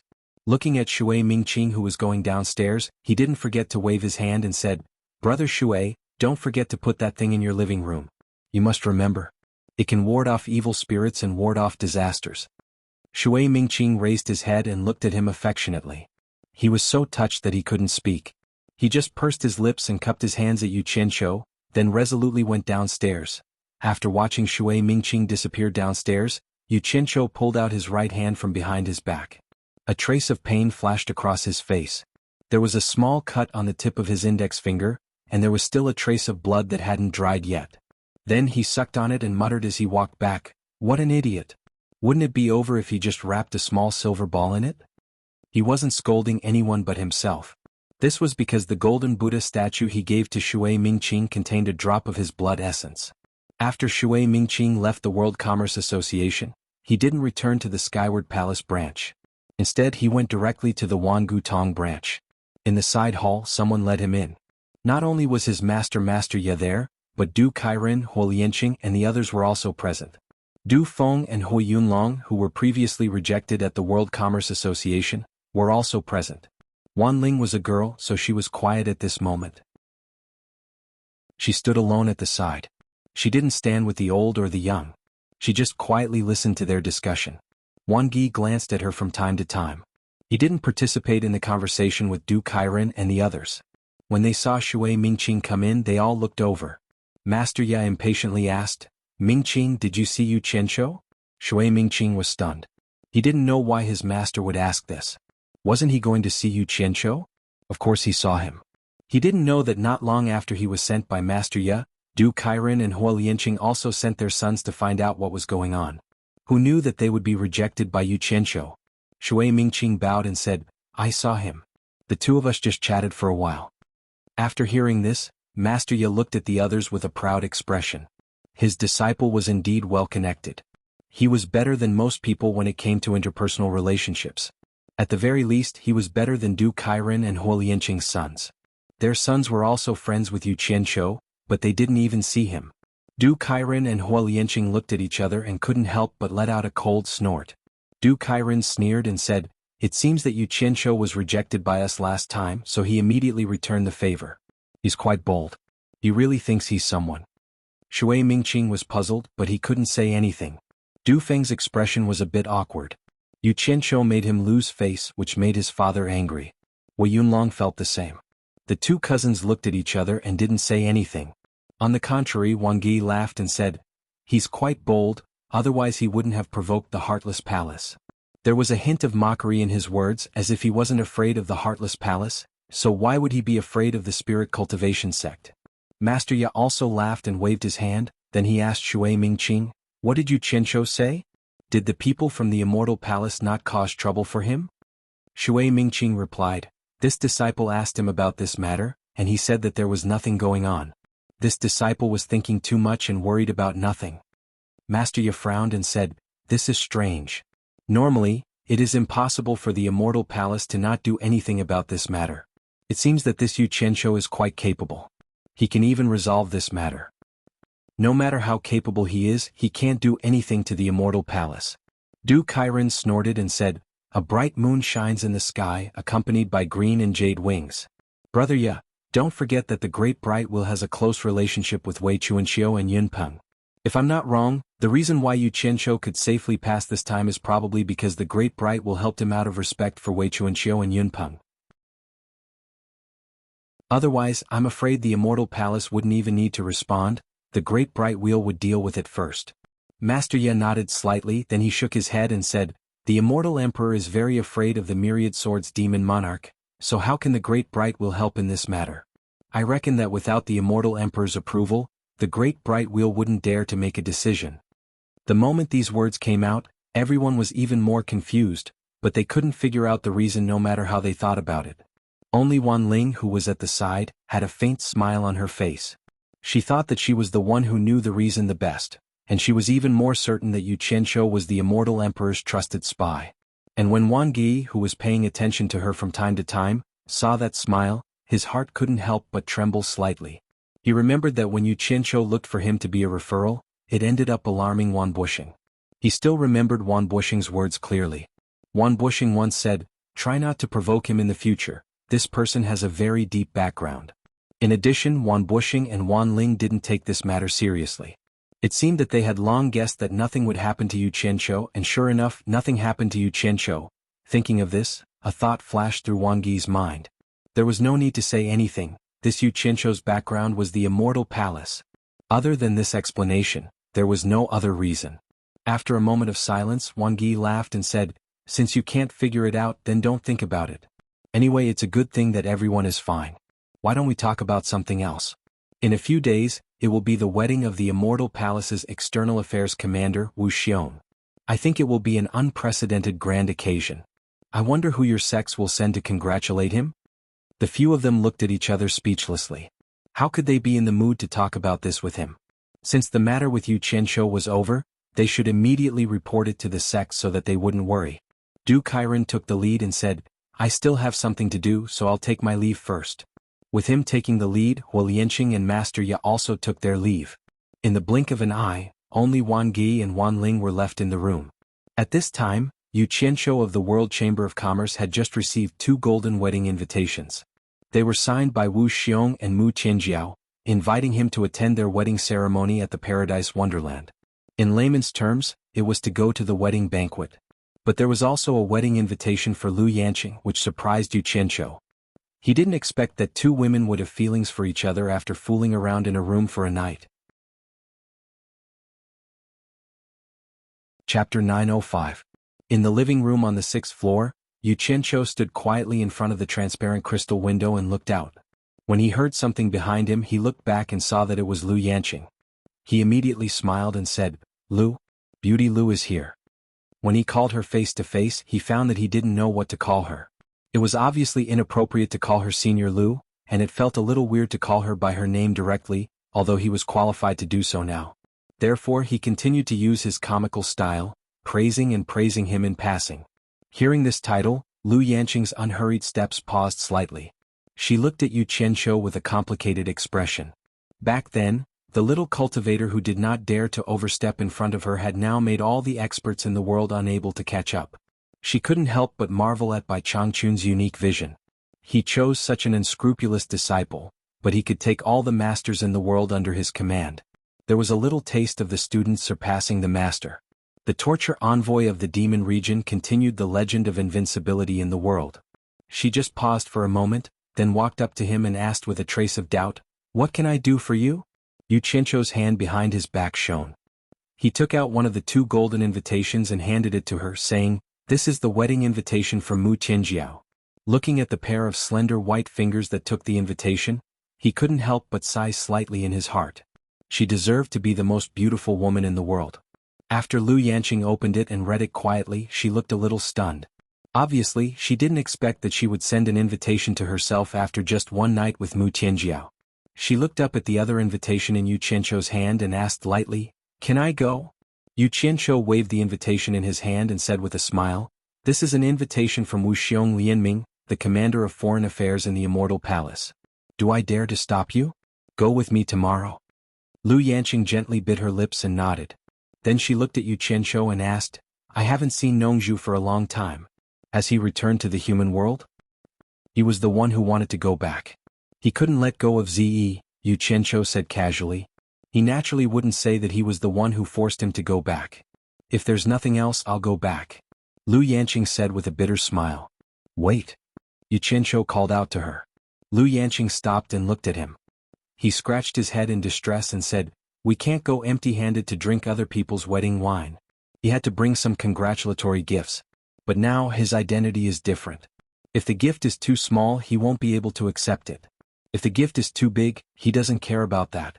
But no matter what, he has to express his sincerity. "You're also a woman. What gift do you think is good? I'll make it clear first. It's best if you can choose a gift that suits her heart. After all, her identity is different now. Maybe in the future we will need her help." This? Lu Yanqing was stunned. She didn't seem to be used to his straightforward profiteering. After pondering for a while, she frowned and said, "I didn't expect her to really invite me. She said it that night and I thought she said it casually. I remember she said that she hoped I could play a song you made as a gift for her. Do you agree?" The corner of Yu Qianqiu's mouth twitched. He said awkwardly, "Do as you wish. Then what should I give her?" Lu Yanqing's eyes lit up. She bit her lips and said, "I think she likes the song you made. Why don't you make another one and give it to her as a gift? I think she will be very happy." Ugh. Yu Qianqiu waved his hands in fear and said, "Forget it, it's too disgusting. No matter what, I am still the dignified sect leader of the world commerce. If I do such a thing in front of everyone's eyes, I will be suspected of flattery. In the future, I will be criticized by others. Since you are also a member of the world commerce, I'll just find a gift to make do with it. That's it." Hearing him say this, Lu Yanqing was a little disappointed. She could no longer hear his new song, but she knew that she did not have the qualifications to control him. She nodded and said, "If there's nothing else, I'll go back first." Seeing that Yu Qianqiu did not say anything, she quietly turned around and left. After she left, Yu Qianqiu immediately frowned and walked upstairs with a heavy heart. The reason why he was so worried was because he knew that he had offended a few people in the ruins of God, especially the Heartless Palace. As long as he left the illusory immortal city, the Heartless Palace would most likely take the opportunity to kill him, so he had to find a helper. Currently, the only people in the world commerce that could help him were Wei Chuanxiu and Yun Peng. If he pulled these 2 experts over, as long as nothing unexpected happened, it should not be a problem. Right now, he was most worried about Bai Suzhen's safety here. However, after thinking about it, he felt that there wouldn't be any problems. Who in the immortal world would dare to make a move in the illusory immortal city? If it really didn't work out, he would temporarily send Bai Suzhen back to Utopia. Yu Qianqiu arrived at the door of his room on the 22nd floor. Just as he was about to observe the movements inside through the crack in the door coincidentally opened. Wei Chuanxiu was startled and immediately shouted with a frown, "What are you peeking at again?" Yu Qianqiu glanced inside and saw that Bai Suzhen was floating in the air with her eyes closed. A white pearl was suspended above her head, emitting a faint light. Strands of white light seeped out from the pearl and circled around Bai Suzhen's body, causing Bai Suzhen, who was sitting cross-legged, to be enveloped in a misty white light. Her dignified and peaceful scene was like Guanyin Bodhisattva descending to the mortal world. The scene was extremely magical. However, before he could take a few more glances, the door was immediately closed by Wei Chuanqiu. "I didn't peek. I came to look for you." Yu Qianqiu's gaze was cut off by the crack in the door as he smiled awkwardly. "Looking for me?" Wei Chuanqiu casually set up a soundproof barrier and said snappily, "What's the matter?" Yu Qianqiu chuckled and immediately told him about the invitation he received. In the end, he said weakly, "Considering that this trip is a little risky, I would like to invite you and Yunpeng to come with me." "Aren't you very capable? Are you afraid of death?" Wei Chuanqiu sneered resolutely. "I'm not going." Yu Qianqiu became anxious on the spot.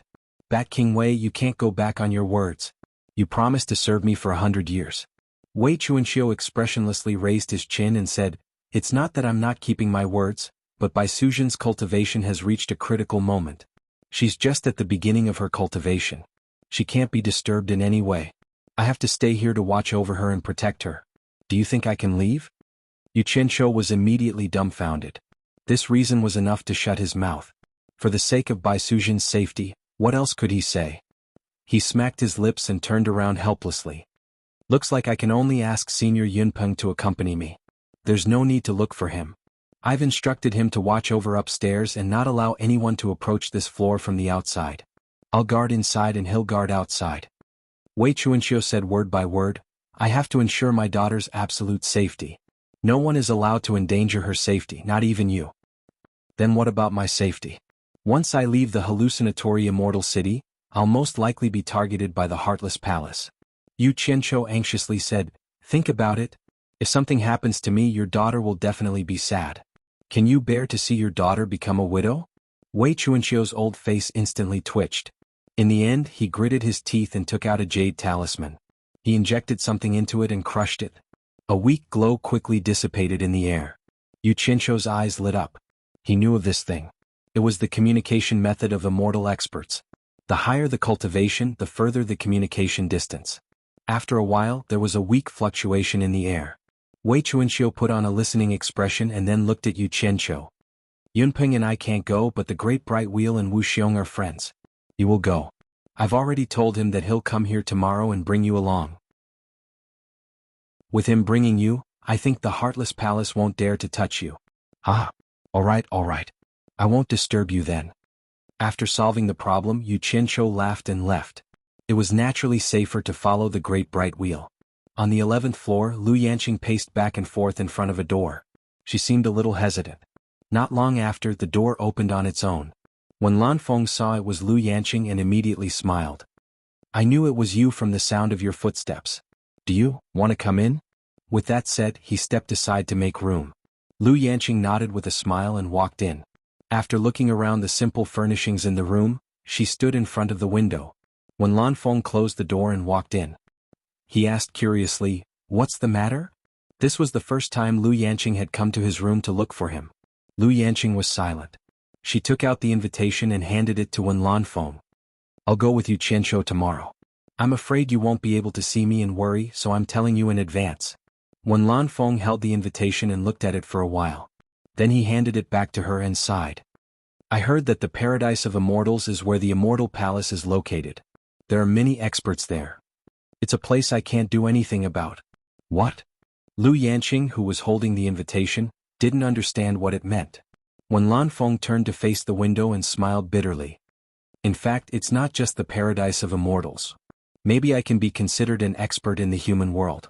But since coming to the immortal world, I've lost the qualifications to protect you. There are many experts everywhere in the immortal world. I don't even have the qualifications to protect myself, so how can I protect others? I've thought about this for a long time. It seems that it's time for me to leave you." What did you say?" Lu Yanqing asked carefully.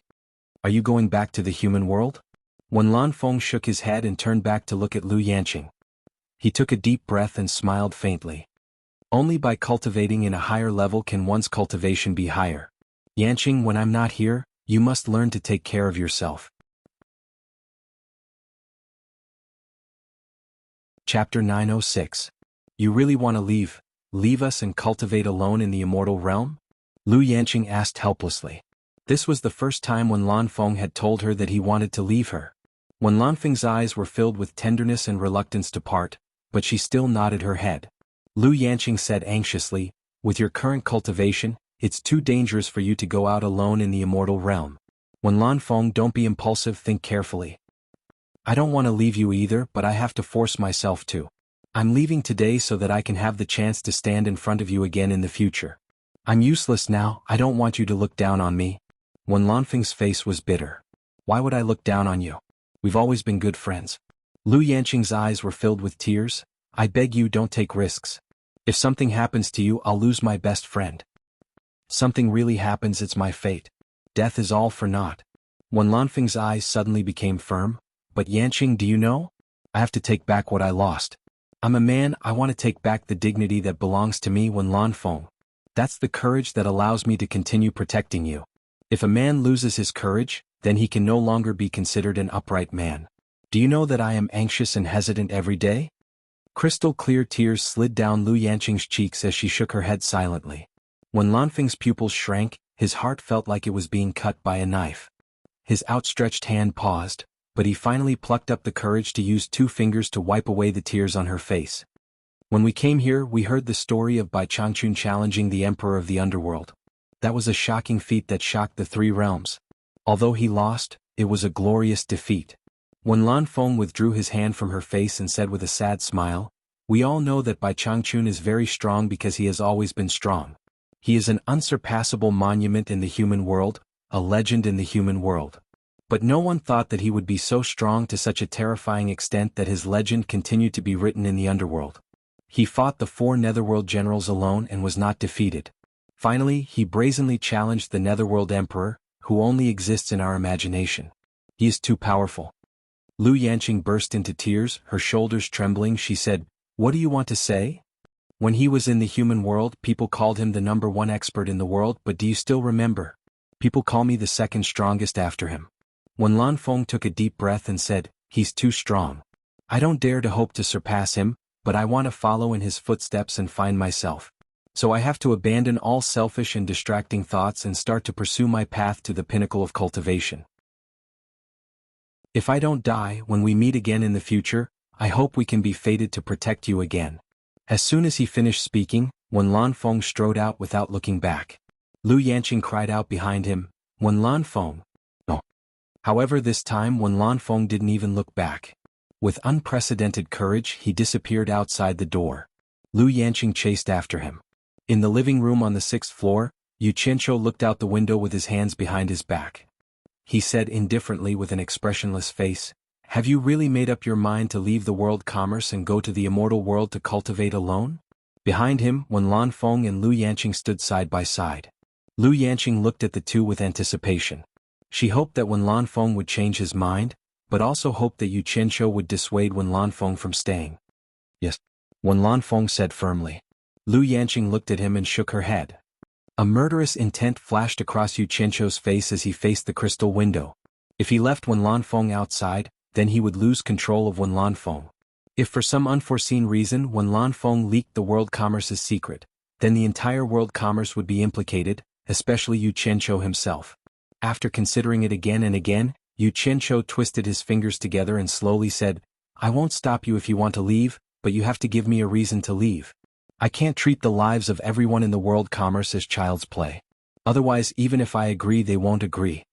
Not to mention when Lanfeng, even Lu Yanqing felt the indistinct murderous intent on Yu Qianzhou's body. Lu Yanqing immediately panicked. She knew that Yu Qianzhou was the kind of person who would make a move when he said he would. Once he made a move, he wouldn't show mercy. When Lanfeng wasn't surprised at all. After dealing with Yu Qianzhou for so many years, she more or less understood Yu Qianzhou's nature. Instead, she calmly said, I've already lost the ability to protect her. I hope to regain my ability to protect her. Yu Qianqiu slowly turned around to look at Lu Yanqing and said in confusion, "For her?" Then he nodded and said, "I understand. You can leave. Thank you for your understanding. I have a request." "Speak. I hope you can protect her safety." Just as when Lanfeng said this, Lu Yanqing shook her head with tears in her eyes and said, "Don't go." Yu Qianqiu glanced at Lu Yanqing and felt disdain in his heart. "When Lanfeng being able to come this far is all thanks to you.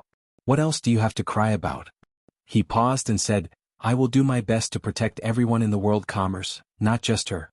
Leave quietly from the top floor. I don't want to alarm anyone." When Lanfeng nodded, thanked Huang Xiaolong once again and turned to leave. However, Lu Yanqing couldn't help but pull his arm. Before she could plead, Yu Qianqiu teleported and slapped her on the back. Lu Yanqing fainted and fell to the ground. When Lanfeng looked at Lu Yanqing lying on the ground, a bitter smile appeared on his face. "Don't you know how to have tender and protective feelings for the fairer sex?" Yu Qianqiu didn't want to talk nonsense. He took out a storage pouch and threw it to Wen Lanfeng. "I won't give you anything more. There are 100 million divine great spirit stones inside. Take care of yourself. If it's too dangerous and difficult outside, then come back. If you treat the world commerce as your home, then this is your home. Don't regard me as an outsider." "Thank you. I will not reveal any of the world commerce's secrets." Wen Lanfeng gave a guarantee. Yu Qianqiu smiled faintly. "If you had made a bunch of solemn promises when I asked you the reason, then you would have died in my hands by now. A man's backbone is the guarantee that he would rather die than submit. I believe in this. Let's go." Leaving Lu Yanqing alone on the ground, the two of them left together. Yu Qianqiu sent Wen Lanfeng to the top floor. Watching the resolute Wen Lanfeng disappear into the distance, he couldn't help sighing. It was hard for him to believe that someone with Wen Lanfeng's character could survive alone in the immortal world. Everything could only depend on his fate. Returning to the 6th floor, Yu Qianqiu bent over to pat Lu Yanqing awake, then sat on the rattan chair opposite her. What surprised him was that Lu Yanqing sat up and looked around after waking up, but she didn't see Wen Lanfeng's figure. She asked in a daze. "He left." "He left." Yu Qianqiu replied faintly. Lu Yanqing sat on the ground in a daze, motionless. She didn't cry or make a fuss as if she had lost something precious. Yu Qianqiu looked at her silently for a while, then said slowly with a blank expression, "Actually, it's good that he left. At least it's not necessarily a bad thing for him. I really don't understand a woman like you. Since you can't give him anything, why do you still tie him with an invisible rope? He wants to get close to you but you don't allow it. He wants to leave you but you don't allow it. Then what do you want him to do? Do you want to drag him for a lifetime until he dies?" "I don't." Lu Yanqing subconsciously shook her head and argued. "Forget it, it's your own business whether you do or not. I can't control your thoughts. Don't lie on the ground. If others see you they will think that I did something to you. Calm down, we still have to go to the Elysium Fairyland tomorrow." Yu Qianqiu stood up and asked again, "Do you want me to ask Li Duxing to look after you?" Lu Yanqing shook her head, slowly got up, then slowly turned around and left blankly. After finding the stairs outside, he held the handrail with one hand and slowly walked up the stairs step by step. Just like that, he walked all the way to the rooftop and came to the edge of the rooftop. He leaned against the white jade railing without saying a word. Yun Peng, who was also standing on the rooftop, looked at her in surprise. Usually when she came up she would nod and say hello to him. But when he paid a little attention he found that there was something wrong with her mental state. Just like that, she stood there in a daze until the sky turned dark, and from the starry sky until the sun rose and the sky brightened. The next morning, Yu Qianqiu came to the rooftop early to wait after giving some instructions to his subordinates. He was mainly worried that Daming Luan would come early. After all, it was already very good that they were willing to bring him. How could he let them wait for a long time? As soon as he came up, he naturally saw Lu Yanqing who had been standing here all night. However, he didn't know that Lu Yanqing had been standing here all night. He thought that she had come here to make preparations in advance like him. He walked to her and asked, "Have you thought it through?" Lu Yanqing looked at him and looked into the distance. She said lightly, "I've thought it through. You're right. I was wrong. In fact, I'm the one who should go." What a mess. Yu Qianqiu rolled his eyes and happened to see a golden light appear on the ground. It was Daming Luan. He quickly pulled Lu Yanqing to pay his respects. Daming Luan looked at Lu Yanqing in surprise. Obviously, he didn't expect that there was such a stunning beauty around Yu Qianqiu. He frowned and said, "You're taking her? Does Bai Sujin know?" The meaning behind his words seemed to be, "Does your wife know?" Yu Qianqiu knew that he had misunderstood and quickly explained, "She's a friend of Mu Tianjiao's. She also received an invitation, so she's going with us." So that's how it is. Daming Luan didn't ask any more questions. He released a flying shuttle and flashed on it. After the other two came up, he nodded at Yun Peng and drove the flying shuttle away. Chapter 907. A ray of light quickly flew across the sky. The great bright wheel drove the flying shuttle at a very fast speed, causing the depressed Lu Yanqing to look around in shock. This was the first time she had tried flying at such a fast speed. However, to Yu Qianqiu it was nothing. After all, he was someone who had seen it before. It was much slower than when he was sitting on Wei Chuanqiu and Yun Peng. In the immortal world, the illusory immortal city and the paradise immortal realm were both in the sealed immortal prefecture of the 13 great immortal prefectures, so the distance was not very far. But even so, with the great bright wheel speed, it still took them half a day. After half a day, a vast sea of clouds appeared in front of them. The sea of fog faintly emitted colorful rays of light. Mountain peaks were faintly discernible in the fog, and there were all kinds of birds flying in and out of the fog. The beautiful scenery of the paradise immortal realm was too much for the eyes to take in. Yu Qianqiu and the others were clearly not the only people who came to congratulate Wu Xiong's wedding. The various rays of light flying in all directions were proof. Just as Yu Qianqiu and Lu Yanqing were looking around, the flying shuttle entered a dense layer of clouds and suddenly stopped. Yu Qianqiu asked suspiciously, "Have we arrived?" The great bright wheel turned around and glanced at them. "The two of you can alight here. The paradise immortal realm does not allow outsiders to fly without permission. It is not convenient for me to bring you into the paradise immortal realm in front of everyone. Follow this direction and there will naturally be people to receive you and make arrangements."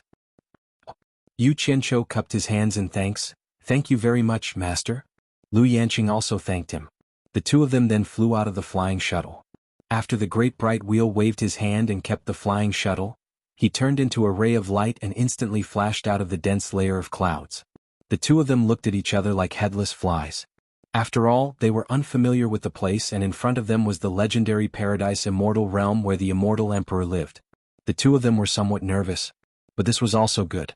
It temporarily allowed Lu Yanqing to escape from her depressed state. After that, the two of them emerged from the thick layer of clouds.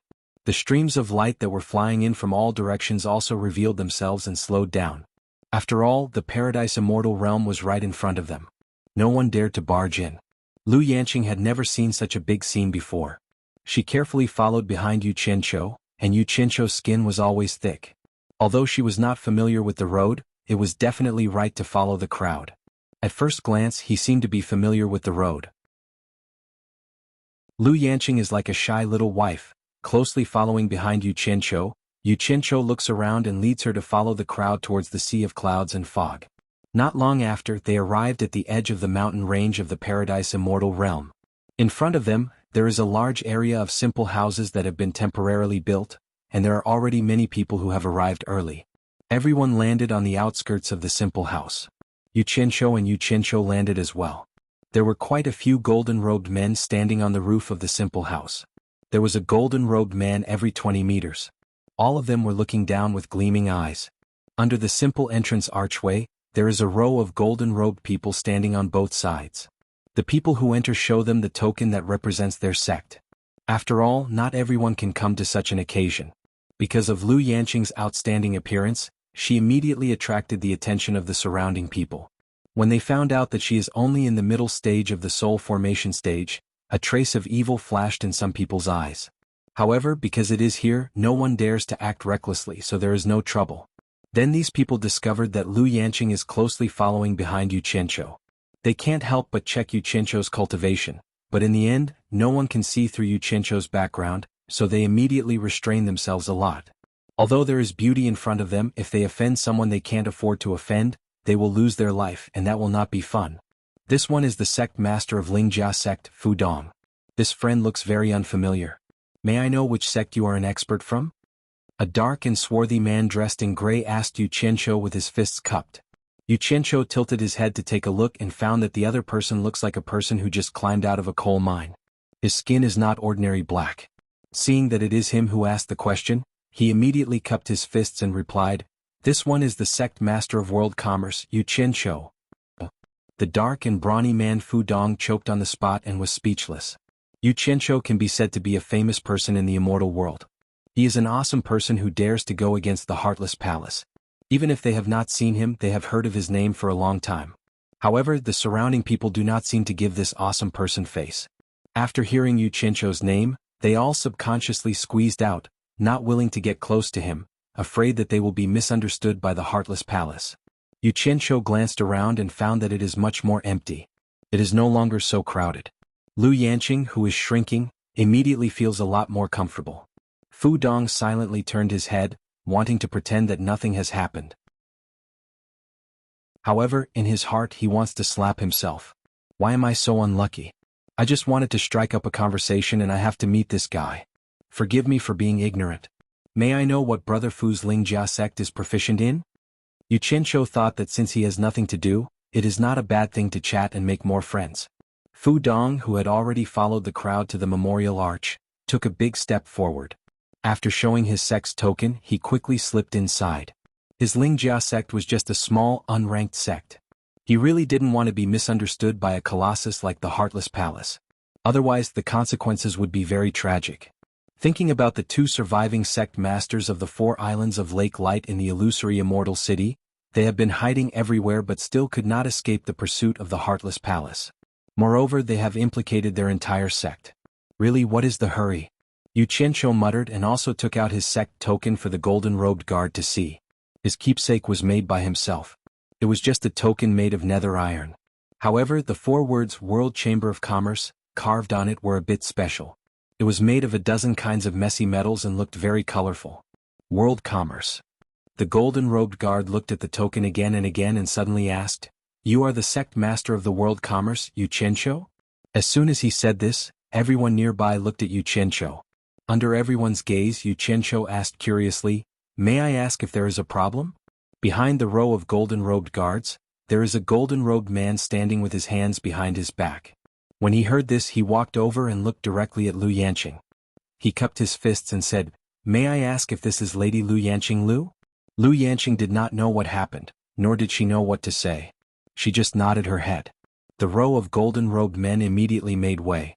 The golden-robed man at the back waved his hand and said, "Madam has been waiting for a long time. The commander has ordered me to welcome you. Please follow me, Lady Lu." Everyone nearby looked at Lu Yanqing. They did not know where she came from. She actually alarmed Wu Xiong to personally send someone to welcome her. This was really a big deal. Lu Yanqing looked at Xianxia at a loss. Xianxia was stunned and then understood. Mu Tianjiao had specially sent someone to welcome Lu Yanqing. Then he coughed and said to Lu Yanqing, "Since the commander's wife has invited you, then you should go. Nothing will happen." Lu Yanqing had no choice but to walk over. Before leaving, she even looked back at Xianxia a few times before flying away with the golden-robed man. A row of golden-robed guards stood in place, and one of them returned Xianxia's sect token. Xianxia walked in with a stomach full of opinions. He thought to himself that Mu Tianjiao was too unkind. She only invited Lu Yanqing but not him. However, he did not think about it. At this time, it was not convenient for Mu Tianjiao to invite a man like him. He had to pay attention to his image. As soon as he entered, he saw that the house was filled with acquaintances exchanging greetings with each other, while he was alone, without a single acquaintance. So he thought of Fu Dong, who he had just met. Then he should start making some friends. With this thought in mind, Xianxia began to wander around the house with his hands behind his back. The greetings he heard were either, "This sect master has been doing well," or, "That sect master has been doing well since we last met." Greetings of so-and-so sect master rang in his ears. Although they were all dog-fart sect masters, Xianxia still smacked his lips. Looking around, there were at least 7,000 to 8,000 people here. Just a single Wu Xiong's wedding had so many sect masters coming to congratulate him. Just the value of the congratulatory gifts was enough to scare a person. Those who came here to send gifts, the value of their gifts would not be less than 100 million divine great spirit stones. Even if the gift given to Wu Xiong was less than that, those big sects would definitely be very generous with their gifts. 10 to 8,000 people, that was at least 1 trillion divine great spirit stones. It was easy to imagine how terrifying the number of gifts accumulated would be. How many sects could not earn that much money in their entire lives? The more Xianxia thought about it, the more shocked he became. No wonder the Immortal Palace was said to be the wealthiest sect. It would be hard for them not to be rich. This was just a senior commander's wedding. Xianxia sighed as he shuttled through the crowd. His eyes lit up as he finally found the swarthy sect master of the first spirit sect, Fu Dong, chatting with someone. If it wasn't for the fact that the other party's skin was black, he would have easily missed him due to the dazzling crowd. Xianxia immediately cut in, excitedly rushing to Fu Dong's side, cupping his hands in greeting. "Brother Fu, nice to meet you.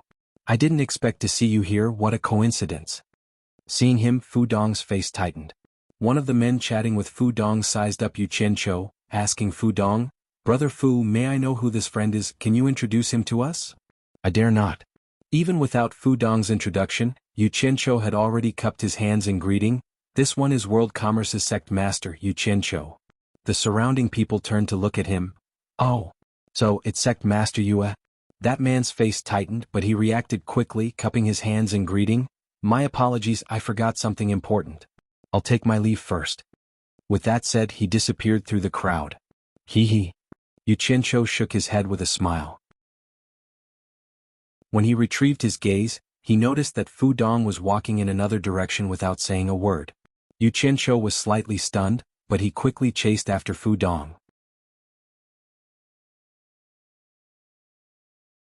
Chapter 908. None of them were ordinary people. Plus, they weren't concealing themselves. How could they not know that someone was following them? Fu Dong turned left and right as he quickly walked to a relatively remote place with fewer people. He suddenly turned around to look at Xianxia and asked somewhat helplessly, "Sect Master Yu, why are you following me?" Xianxia was also feeling gloomy. He could tell that the other party wanted to rid himself of the suspicion. He couldn't help but frown and say, "It's not that I don't want to let you go, but I've discovered that Sect Master Fu looks down on me. I wonder what I've done wrong to make Sect Master Fu avoid me and feel that it's beneath you to associate with me?" "Sect Master Yu, why do you say that? When did I look down on you?" Fu Dong didn't know whether to laugh or cry. "Then why are you avoiding me?" Xianxia looked Fu Dong up and down. Although he couldn't see through Fu Dong's cultivation, he had never even heard of Lingjia sect, so Fu Dong's cultivation couldn't be that high.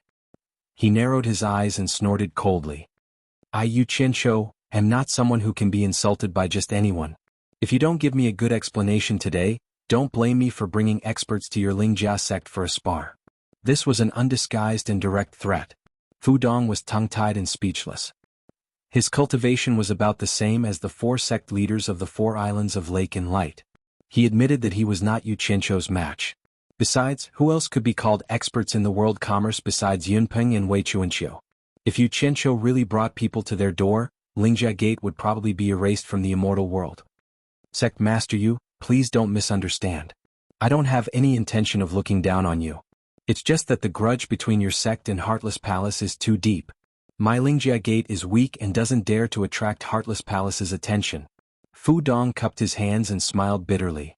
"Sect Master Yu, please be magnanimous and don't make things difficult for me." "So that's why." Xianxia's brows raised. Now he finally understood why everyone avoided him like a snake or a scorpion the moment they heard his name. At the beginning he thought that it was because of the battle at the illusory immortal city's life and death mound that made him famous, but it turned out that everyone was still afraid of the Heartless Palace. Xianxia looked around at the bustling crowd. It seemed like as long as Heartless Palace was still powerful in the immortal world, small sects like Fu Dong wouldn't dare to make friends with him. Other than those big sects that weren't afraid of Heartless Palace, the World Commerce Association was destined to be isolated. Thinking that it was meaningless to make things difficult for Fu Dong, just as he was about to tell him to get lost, he saw that there was a back door guarded by 2 golden-robed men not far away from them. It just so happened that a few people showed their golden invitation cards and left through the back door unimpeded. "Why did they leave through the back door?" Xianxia asked. Fu Dong looked in the direction he was looking at and replied, "I heard that the top 50 sects and top 50 commerce associations in the immortal world all received Wu Xiong's invitation. Adding them together, they are the top 100 sects in the immortal world. People like us who didn't receive an invitation can only drink a cup of wine in this simple house. As for those who received an invitation, they can enter the residence of the Immortal Palace's External Affairs Commander in the Paradise Immortal Realm and become a distinguished guest." Invitation card? Xianxia took out the golden invitation card and handed it to Fu Dong. "Is this the invitation card you're talking about?" Fu Dong opened the invitation card and looked at it speechlessly. He thought of the rumor that Yu Qianqiu and Mu Tianjiao were friends and thought, "Why are you following me around even though you have an invitation card?" Fu Dong nodded speechlessly and returned the invitation card to him. Yu Qianqiu held the invitation card and patted it thoughtfully. Then he cupped his hands at Fu Dong and said, "I'll take my leave first, lest I make things difficult for sect leader Fu. If you're not afraid of Heartless Palace finding trouble with you, sect leader Fu, why don't you come to my World Chamber of Commerce when you're free? I welcome you at any time. Farewell." With that said, he strode to the back door and showed the golden-robed guard the invitation in his hand. After asking for the direction of Wu Xiong's residence, he smoothly left through the back door. Watching him leave, Fu Dong heaved a sigh of relief. He thought, "I can't wait to hide from you, so why would I go to your World Chamber of Commerce?" Holding the invitation card meant that Yu Qianqiu had obtained the right to fly within the mountain range of the immortal land of bliss. However, this did not mean that he could roam freely within the immortal land of bliss. There were guards at a certain distance in the air, monitoring those who came to attend the banquet, all the way to Wu Xiong's residence. Yu Qianqiu had no choice but to obediently fly forward. Along the way, his eyes would light up every time he caught a glimpse of all sorts of rare immortal herbs appearing in the mountains and rivers below. They were slender and elegant, so alluring. However, these rare and precious immortal herbs seemed to have lost their value here, no different from wild grasses in the barren hills. Yu Qianqiu saw with his own eyes a giant wild beast rolling on the ground, trampling an immortal herb worth several 100 million divine grade spirit stones into dregs, causing him to feel heartache. Although it was an unintentional scene, Yu Qianqiu was inwardly apprehensive. The things that sects in the immortal world fought and killed each other for were things that the immortal palace did not even spare a glance for. One could see the immortal palace's wealth and strength at a glance. Curse that neighbor. Initially, Yu Qianqiu had prepared a stock of immortal herb worth 500 million divine grade spirit stones as a congratulatory gift, but now he really couldn't bring himself to take it out. He couldn't possibly take out a stalk of wild grass as a congratulatory gift, right? On top of a mountain shrouded in clouds and mist, stood a majestic courtyard that resembled a crouching tiger and coiling dragon. Yu Qianqiu descended outside the high walls. The main entrance was a gatehouse, and on top of the gatehouse was a large golden plaque with the words External Affairs Grand Commander Manor engraved on it. There were golden-robed guards guarding the gatehouse from top to bottom. Yu Qianqiu took a quick glance around and his pupils suddenly shrunk. His entire body froze on the spot. In the distance, there was a mountain peak hovering in the sky, and on top of the mountain peak was a majestic golden palace shrouded in resplendent golden light. The majestic palace was faintly discernible amidst the clouds and mist, exuding a dignified and solemn atmosphere. At first, Yu Qianqiu thought that it was an illusion created by the multicolored sunglow, but upon closer inspection he discovered that it was true. The mountain floating in the air was actually the upper half of the mountain below. The entire mountain had been cut in half by someone. Half of it was on the ground, while the other half was inconceivably floating in the air. He truly had no idea how it was done. Immortal Palace. This word suddenly popped up in Yu Qianqiu's mind. He stood there silently for a moment, then slowly exhaled. In his heart, he was almost certain that the palace hovering in the air was the Immortal Palace. Because he couldn't think of any other palace that dared to stand above the entire blissful paradise. Looking around at the surrounding mountains, there were many that looked similar to the Wu Xiong residence, but only that golden palace hovering in the air was the only one. When Yu Qianqiu's gaze slowly moved away, his gaze paused on the second peak beside the main peak. It was as if he saw a crystal palace, different from the other palaces on the surrounding mountains. However, he didn't pay too much attention to it. Holding the golden invitation in his hand, he walked to the gatehouse. The guard opened the invitation and shouted, "The World Commerce Conference's guests have arrived." Chapter 909. Damn it. Do I need to shout so loudly to introduce my small World Commerce Association? Yu Qianqiu silently cursed. Standing at the entrance, he could already see a large group of people inside the wall. Each of them had an extraordinary aura. Those who could come here represented the various large sections. There was no need to guess to know what kind of experts they were. What gave Yu Qianqiu goosebumps was that after the guard called out his small World Commerce Association, the experts inside gave him too much face. They all turned their heads to look at him. Each of their gazes were like torches, causing Yu Qianqiu to almost shiver. That feeling was like taking a shower in a room and suddenly a wall fell down, and a group of people happened to be standing outside, seeing her naked body, and there was no place to hide. Standing at the entrance, Xianxia was stuck between a rock and a hard place. After some delay, he walked in with a smile on his face. He nodded at the people looking at him in a friendly manner.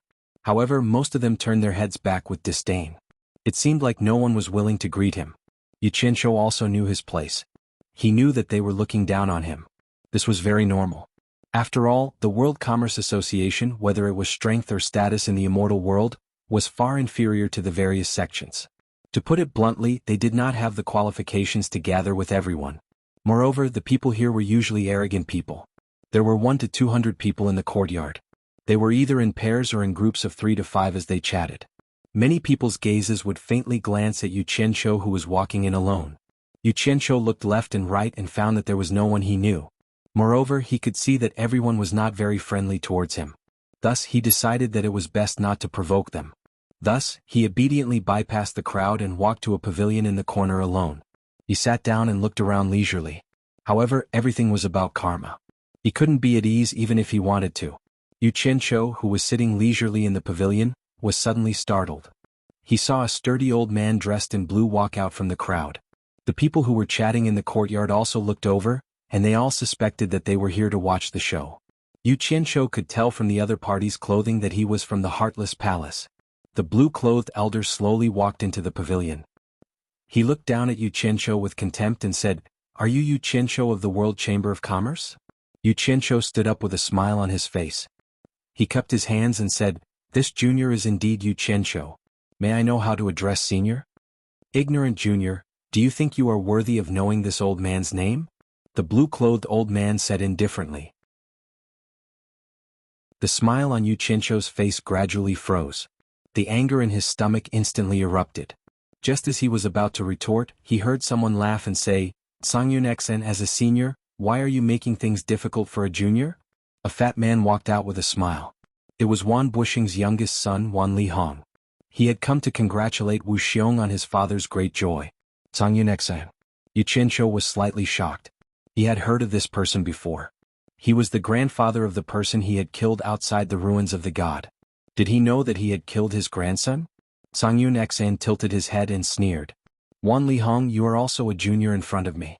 Since when was it your turn to interfere in my affairs?" Wan Lihong walked into the pavilion nonchalantly. He first nodded at Xianxia in a friendly manner, then turned to Xuanhuan and said, "Your eyes have always been on top of your head, how would I dare to interfere in your affairs? I just wanted to remind you out of goodwill that this is not your Heartless Palace. Don't be rash and make things worse. Otherwise, the one who will be embarrassed is you. What does it have to do with me? If you have the guts, why don't you jump here and watch? Be careful that you won't be able to return. But I don't think you have the guts to do that." Even though Xianxia didn't know who Wan Lihong was, he could tell from Wan Lihong's clothes that he was a subordinate of Wan Gutong. Wan Lihong's status in Wan Gutong was probably not ordinary. Wan Lihong must know that he was an immortal emperor's secret agent. Otherwise, why would he come out to talk back to the Heartless Palace?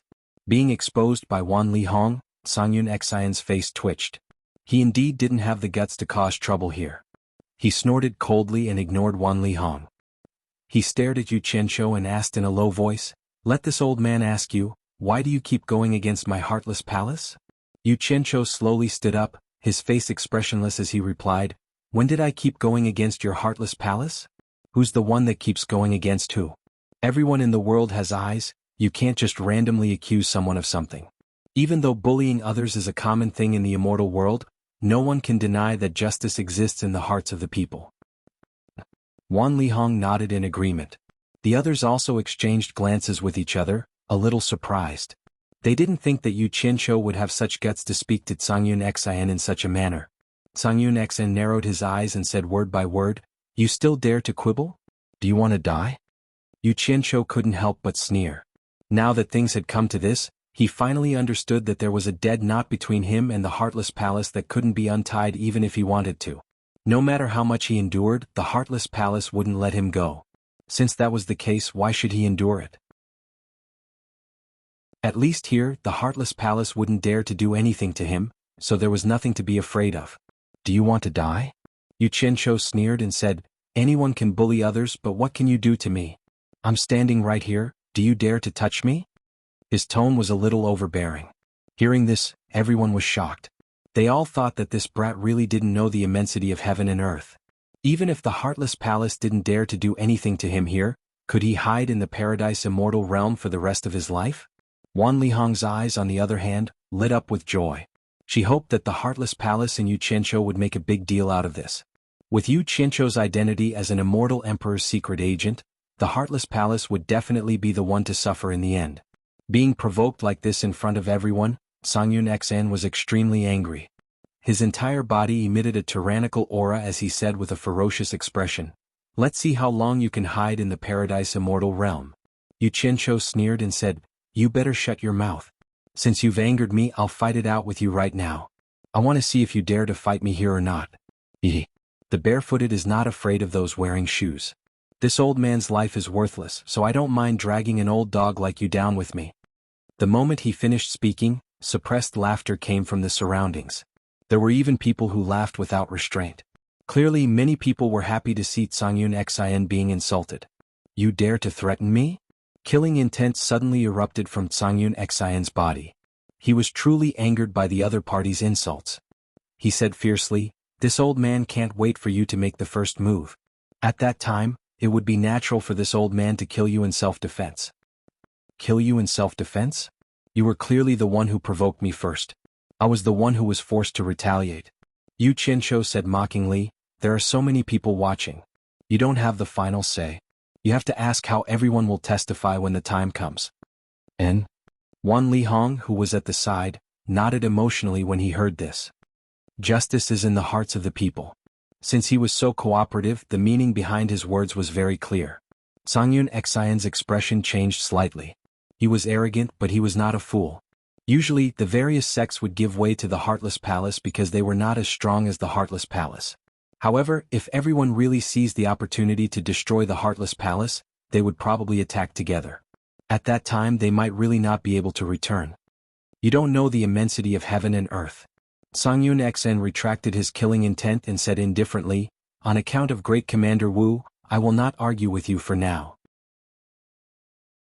After this, I want to see what ability you have to leave this paradise wonderland." Throwing down a ruthless sentence, Xuanhuan turned and left. Yu Qianqiu was not to be outdone. He laughed coldly behind Xuanhuan. "How I leave is none of your concern. In any case, you don't have the ability to make me stay." Xuanhuan looked back at him with a sinister smile. There was no need for him to say anything, and he walked away unhurriedly. Everyone looked at Yu Qianqiu with pity.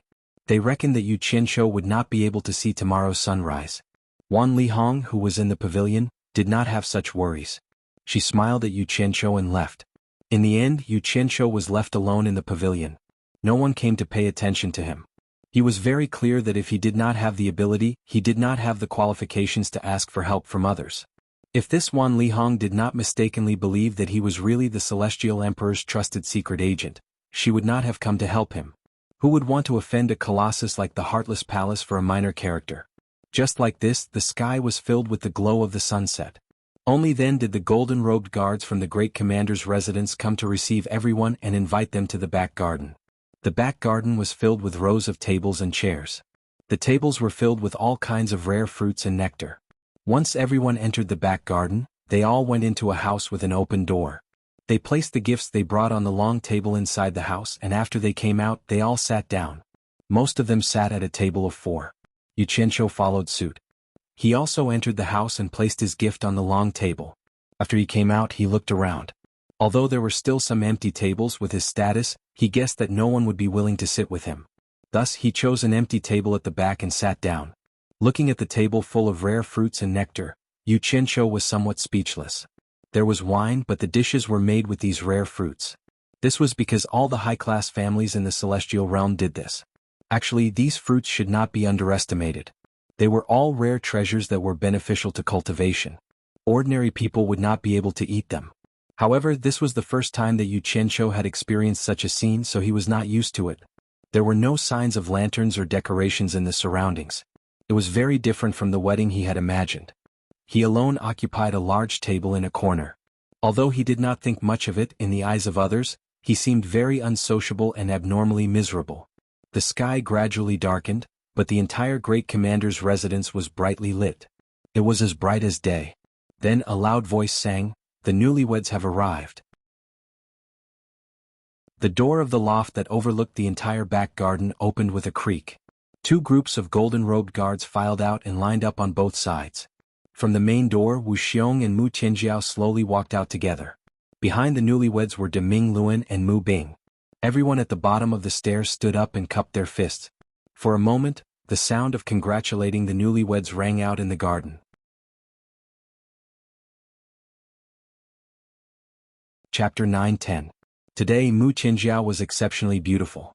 She had changed into a golden robe from head to toe and wore a golden phoenix crown on her head, which complemented the imposing Wu Xiong. One was a graceful and dainty heroine, while the other was the external affairs commander of the immortal palace who held great power. One soft and one hard, they were a match made in heaven. It was said that a woman was at her most beautiful when she married.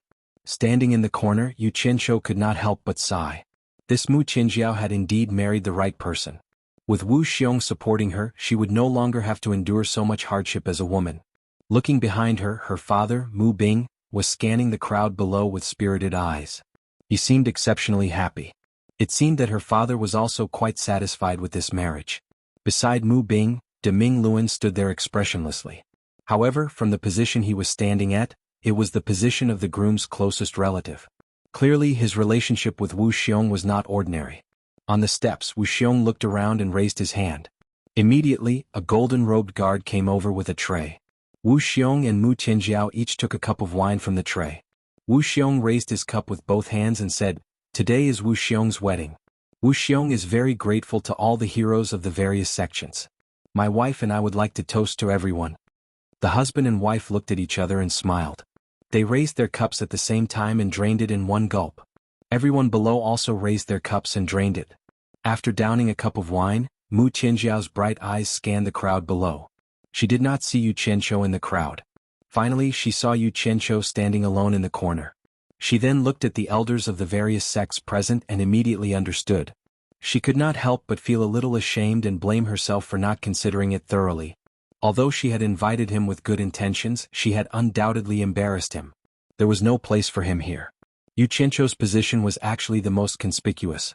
Even Wu Xiong could not help but be startled when he saw him standing alone and miserable. Deming Luan only glanced at him for a moment. When Mu Bing saw Yu Qianqiu, he frowned.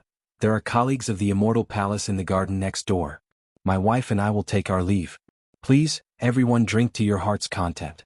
Wu Xiong cupped his hands to the crowd, while Mu Tianjiao bowed slightly. Amidst the applause of the crowd, the two made an appearance and left. However, Big Ming Luan and Mu Bing were left behind to entertain the guests. Some immortal palace guards followed the two of them down the stairs. The two of them went to two sides and began to toast table by table. Mu Bing was particularly happy. The guests at the table were all people he would have had difficulty meeting in the past, but now they were all smiling and congratulating him. He was so happy that his mouth almost didn't stop moving. Amidst the compliments, he felt a little carried away. On the other hand, Deming Luan appeared much colder. He only casually said things like, "Have a good drink," and the other guests at the table followed suit. No one dared to talk nonsense with him. Yu Qianqiu sat at the very back. Since they wouldn't be able to reach him anytime soon, he just hugged a juicy fruit and drank cup after cup of wine. In any case, people at their level of cultivation couldn't get drunk if they didn't want to. In fact, he was drowning his sorrows with wine. It wasn't because he felt lonely being ostracized by the crowd, but because he felt the gap between him and the other sects was too big. He also considered how difficult it would be for the world commerce to establish a foothold in the immortal realm. Just the Heartless Palace was enough of a headache. After Mu Bing finished toasting the last table in the row, he saw Yu Qianqiu hiding in the back. His smile froze and he frowned slightly. To be honest, he felt that a person of Yu Qianqiu's level shouldn't have been invited to such an occasion. How could a small character like Yu Qianqiu be qualified to come to the Paradise Immortal Realm's Foreign Affairs Grand Commander's office? Now look at him. What did he look like on such a joyous occasion? He made it seem like he wasn't a good host. How unlucky. In fact, he was most worried that Wu Xiong would misunderstand because Mu Tianjiao and Yu Qianqiu knew each other. Mu Tianjiao didn't invite any other male guests but Yu Qianqiu. How could he not be worried? He had always been against inviting Yu Qianqiu, but his daughter insisted. There was nothing he could do. Mu Bing frowned. He wanted to ignore Yu Qianqiu and go to another row to continue toasting. However, Yu Qianqiu stood up insensibly and raised his cup with a smile. Congratulations, President Mu. Congratulations. Mu Bing's brows immediately furrowed. However, Wu Xiong was congratulating him and smiling. It wasn't good to lose his composure on such a joyous occasion. Mu Bing suppressed his unhappiness and walked over with two golden-robed guards holding trays. Grey Cloud Xian, who paid attention to Yu Qianqiu from time to time, immediately noticed that Mu Bing didn't seem to like Yu Qianqiu. He immediately stood up and said in a clear voice, "Mr. Mu, I don't know what kind of background Yu Qianqiu has. He's actually qualified to be on an equal footing with us. It's really incredible." As soon as this was said, many people could see that Grey Cloud Xian was purely trying to embarrass Yu Qianqiu. On the other side, De Ming Luan, who was toasting, looked back at Grey Cloud Xian coldly. Mu Bing naturally knew what kind of person Grey Cloud Xian was in the immortal world. He turned back and raised his cup with an apologetic smile. Then he walked in front of Yu Qianqiu. Yu Qianqiu glanced at Grey Cloud Xian and couldn't be bothered with him. He raised his cup to Mu Bing and said, "Congratulations, President Mu. Congratulations on your daughter's wedding." He smiled and drank the wine in his cup in one gulp. "Yu Qianqiu, why are you sitting here alone?" Mu Bing asked indifferently. Because the two of them were acquaintances, Yu Qianqiu thought that Mu Bing was unhappy that he was being ignored and was concerned about him. He immediately smiled and said, "It's okay. The people sitting here are all experts from various sects in the immortal world. How can I, Yu Qianqiu, be ranked among the experts and sit together with the experts from various sects? So you also know. Since you know, why come here to humiliate yourself? Do you think this is a place that anyone can come to?" Mu Bing snorted and didn't say anything else. He raised his cup and drank it in one gulp. Then he turned around and left, going to another sect to continue toasting. Yu Qianqiu had just refilled his cup. He wanted to say some words of congratulations, but who knew that he would hear such words from the other party's mouth? He immediately raised his cup in a daze. This was something that he never dreamed of. He never thought that Mu Bing would actually say such words. Not to mention that he had once turned the tide in the ruins of God when the Four Links Chamber of Commerce was in danger. No matter what, they had no enmity and even had some friendship. Taking 10,000 steps back, he had also received an invitation. He didn't shamelessly stick his face here. Moreover, even if he wanted to be thick-skinned and come to this place, he wouldn't be able to enter without permission. He was smiling and didn't do anything to let Mu Bing down, but why did Mu Bing slap his face in front of everyone? Didn't he know that if he hadn't saved his daughter in the ruins of God, his daughter wouldn't be where she was today? Yu Qianqiu couldn't figure it out. He couldn't figure it out even if he was given 10,000 reasons. He couldn't figure it out even if he was beaten to death. At this time, Yu Qianqiu didn't think about other aspects, nor did he think that it was Mu Bing's problem. Instead, he was in a daze. First, he reflected on himself. Had he done something wrong? Had he done something taboo on the day of his daughter's wedding? If that was really the case, then he shouldn't have done it. No matter what, Mu Qinjiao had invited him as a friend. If he made her feel uncomfortable on her wedding day, then that would be too much of a sin. However, he really couldn't figure it out. He didn't know what he had done wrong. The only thing he had done out of line was quarreling with Grey Cloud Xian. That shouldn't be a big deal, right? Moreover, this matter was provoked by Grey Cloud Xian, but Mu Bing didn't give him any face. What did I do wrong? Yu Qianqiu raised his wine glass and stood there in a daze. He constantly reflected on himself and asked himself, but no matter how much he thought about it, he couldn't come up with an answer. The people around him who were drinking to their heart's content would look over from time to time. No one would sympathize with Yu Qianqiu for suffering such a great humiliation. In their eyes, Yu Qianqiu wasn't qualified to be on equal footing with them. Only Wan Lihong shook her head slightly in the crowd. She didn't know what medicine Mu Bing had taken. Putting aside the fact that Yu Qianqiu's background wasn't something he could afford to offend, today was his daughter's wedding. How could he say such a shameful thing to a guest who came to congratulate him? Ah! Stop daydreaming. Mr. Mu's words are very clear. This isn't a place that Yu Qianqiu has the right to come to. Grey Cloud Xian's sarcastic words jolted Yu Qianqiu awake from his contemplation. He inclined his head only to see Grey Cloud Xian coldly laughing. Right now, I really suspect that your invitation card is fake. I hope the people from the Grand Governor's manor can do a thorough check and see if there's someone who tried to sneak in. Yu Qianqiu ignored him and stared at Mu Bing. He suddenly asked loudly, "President Mu, could it be that you really don't welcome me here?" Mu Bing glanced at him and didn't reply. Instead, he continued to toast the guests. This action was undoubtedly very clear. Yu Qianqiu was so angry that his face turned red. His body trembled uncontrollably, and the wine in his wine glass was already sloshing out. He raised his voice again and asked, "President Mu, could it be that you really don't welcome me here?" Grey Cloud Xian stood up and sneered. "What kind of place is this? What kind of occasion is this? Who dares to make such a fuss here?" Mu Bing turned to look at the two golden-robed guards behind him and said indifferently, "There are so many guests today. Don't let anyone disturb the Grand Commander's business." The two golden-robed guards understood and immediately teleported in front of Yu Qianqiu's table. Just as something was about to happen, De Ming Luan suddenly appeared and blocked in front of the two guards. He stared at them coldly. The two golden-robed guards immediately bowed slightly, not daring to be impudent. De Ming Luan took the wine jug from one of the men's tray and filled his glass with wine. When he put the glass back, he shouted, "Back off." The two of them hurriedly retreated. De Ming Luan swept his cold gaze over Mu Bing and finally stared at Grey Cloud Xian. He asked indifferently, "Grey Cloud Xian, what are your intentions in sowing discord here? Are you trying to ruin this joyous occasion? Today, on account of Wu Xiong's wedding, if you dare to be impudent again, don't blame me for being impolite." He then raised his glass to Yu Qianqiu and said, "Sect leader Yu, please don't blame me for my poor hospitality."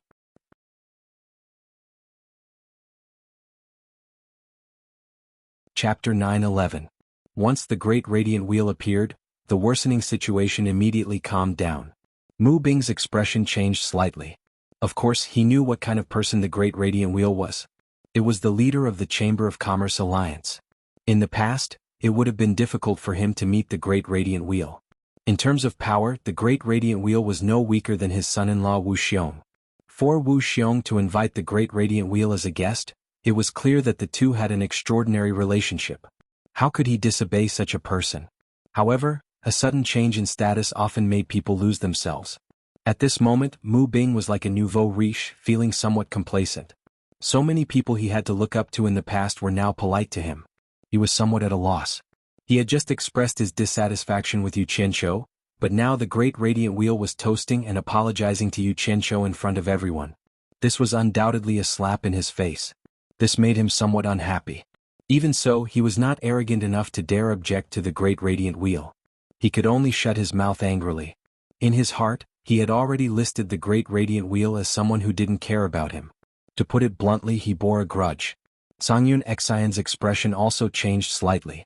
He hadn't expected the Great Radiant Wheel to disrespect Wu Xiong's father-in-law for Yu Qianqiu. He couldn't help but think of Wei Chuanqiu and Yun Peng, who resided in the World Chamber of Commerce. He already somewhat understood. In terms of cultivation, Songyun Xian was not weaker than the Great Radiant Wheel. However, there was a great disparity in their backgrounds. He wouldn't dare do anything to the Great Radiant Wheel in Paradise Wonderland even if he was 10 times more courageous.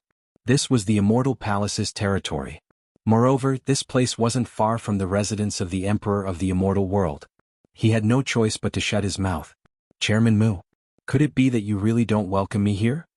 Yu Qianqiu ignored the Great Bright Wheel's toast of apology and asked the same question to Mu Bing for the third time with an ashen face. His voice and expression were already harsh, and he seemed to be unable to restrain himself. Everyone at the banquet was perfectly silent, yet they were secretly exchanging glances with each other, and their eyes were filled with ridicule. All of them were secretly ridiculing Yu Qianqiu for overestimating his ability and actually daring to repeatedly shout at Wu Xiong's father-in-law. His fate was already a foregone conclusion, and he was truly the one who brought this upon himself. Mu Bing abruptly raised his head, his eyes filled with rage. His current status was extraordinary. He was no longer the submissive president of the Four Links Chamber of Commerce who went around begging for help. He had a reverse scale, so how could he allow a mere Yu Qianqiu to question him like this? Mu Bing, who was on the verge of exploding, endured the cold gaze of the Great Bright Wheel. "Yu Qianqiu, don't act recklessly. This is not the place for you to behave atrociously. If things get out of hand, I won't be able to protect you under the feet of an immortal emperor. Even if you don't think about yourself, you have to think about Bai Suzhen and the girl you brought with you." After De Ming Luan sent a sound transmission to warn him, he pushed his cup again and said, "Commander Wu's wedding, sect leader Yu, please give me face and drink this cup to appease your anger." Yu Qianzhou looked at the great bright wheel and was slightly shocked. He understood that he was indeed a bit too impulsive. If he caused trouble he could escape, but what about Lu Yanqing who was here? Most importantly, if he offended the Immortal Palace, the World Chamber of Commerce would no longer have a foothold in the immortal realm, and neither would he have a foothold. Suppressing the anger in his heart, he slowly raised his cup to his mouth and drank it in one gulp. Then he silently sat where he was without another word. Under the disdainful gazes of the crowd, he gradually calmed down. He never thought that Mu Bing, who was trembling with fear when it rained, was actually such a snobbish person. Moreover, he did it so ruthlessly. What a snobbish person.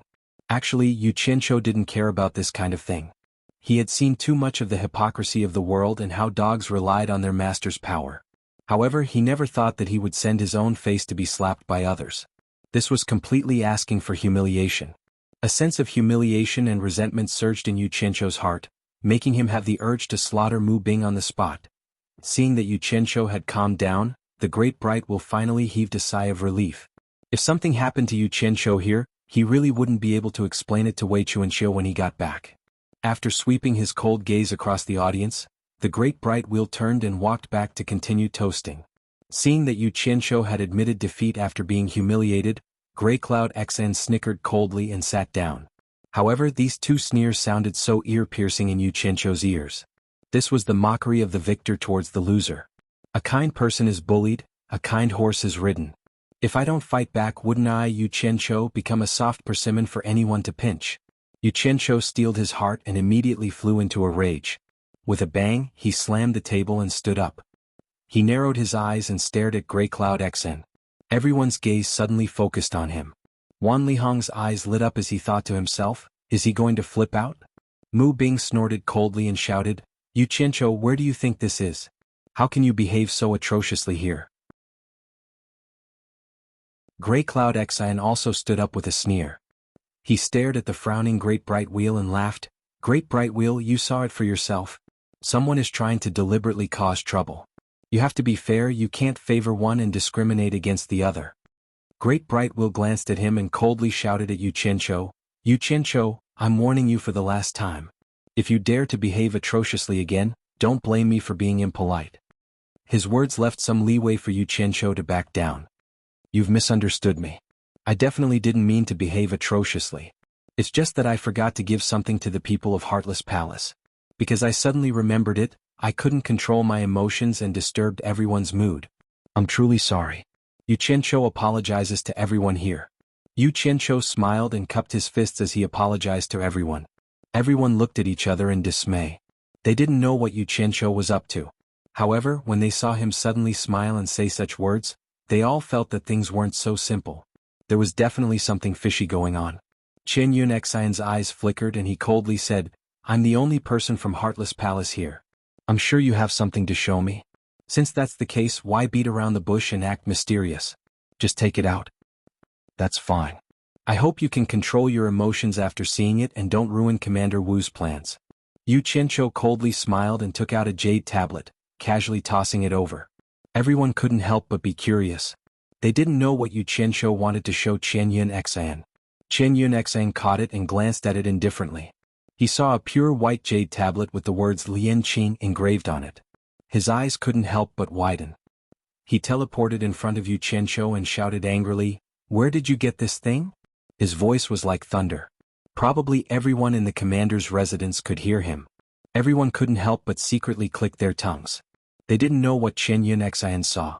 He actually disregarded the situation and lost his composure like this. Later, when a large number of people from Immortal Palace were alerted, they would see how he would deal with this. This jade tablet wasn't actually anything valuable. It was just a jade tablet that Yu Qianzhou found in Chen Yunxian's storage bracelet after he killed his grandson, Song Lianqing, outside the ruins of God. It could represent his identity.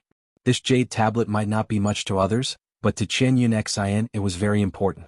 When any disciple of Heartless Palace died, there would be feedback from Heartless Palace. Song Lianqing's death was naturally no exception. However, ever since he received news of Song Lianqing's death, Chen Yunxian mobilized a large number of people but still couldn't find Song Lianqing's corpse. He originally didn't have any hope, but he didn't expect to suddenly see his grandson's jade tablet here. How could he not be shocked? Do you think I need to tell you? Yu Qianqiu sat down with a sarcastic expression. He poured a cup of wine and slowly drank it. Suddenly he realized that the wine tasted much better than before. He couldn't help but click his tongue and say, "It's really good wine." The reason why he wasn't afraid of the trouble of revealing this thing was because he knew that there was no room for reconciliation with Xianxia. Once he left Paradise Wonderland, Xianxia would definitely kill him. Since that was the case, he naturally had to retaliate. Otherwise, if the matter of today's humiliation spread out, how would he still have the face to face his subordinates? "You're the one who killed my grandson, Song Lianqing," Xianxia said angrily. The moment these words came out, everyone was in an uproar. They all understood what Yu Qianqiu showed Xianxia. It was definitely a keepsake of his grandson, Song Lianqing. De Ming Luan's brows knitted together.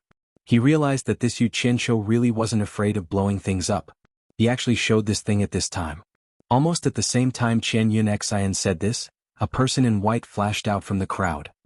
He stared at Yu Qianqiu with a burning gaze and said, "Chai Junlang was also killed by you?" This person was Xiaoyao Palace Master Chai Xiaoyao's eldest disciple, Ma Fengnan. Because he knew that Chai Junlang and Song Lianqing got into an accident on the same day, and the two of them were together every day during that period of time, he naturally had a reason to question Chai Junlang. Chai Junlang? Yu Qianqiu shook his head and said, "I don't know who Chai Junlang is, but based on the information I heard, I guess it should be the guy with the white jade folding fan." He was referring to the image of Chai Junlang, who boasted of his elegance and elegance. Ma Fengnan's pupils shrank and he said sternly, "So, you admit that you killed him?" No. Please don't misunderstand. I didn't kill him."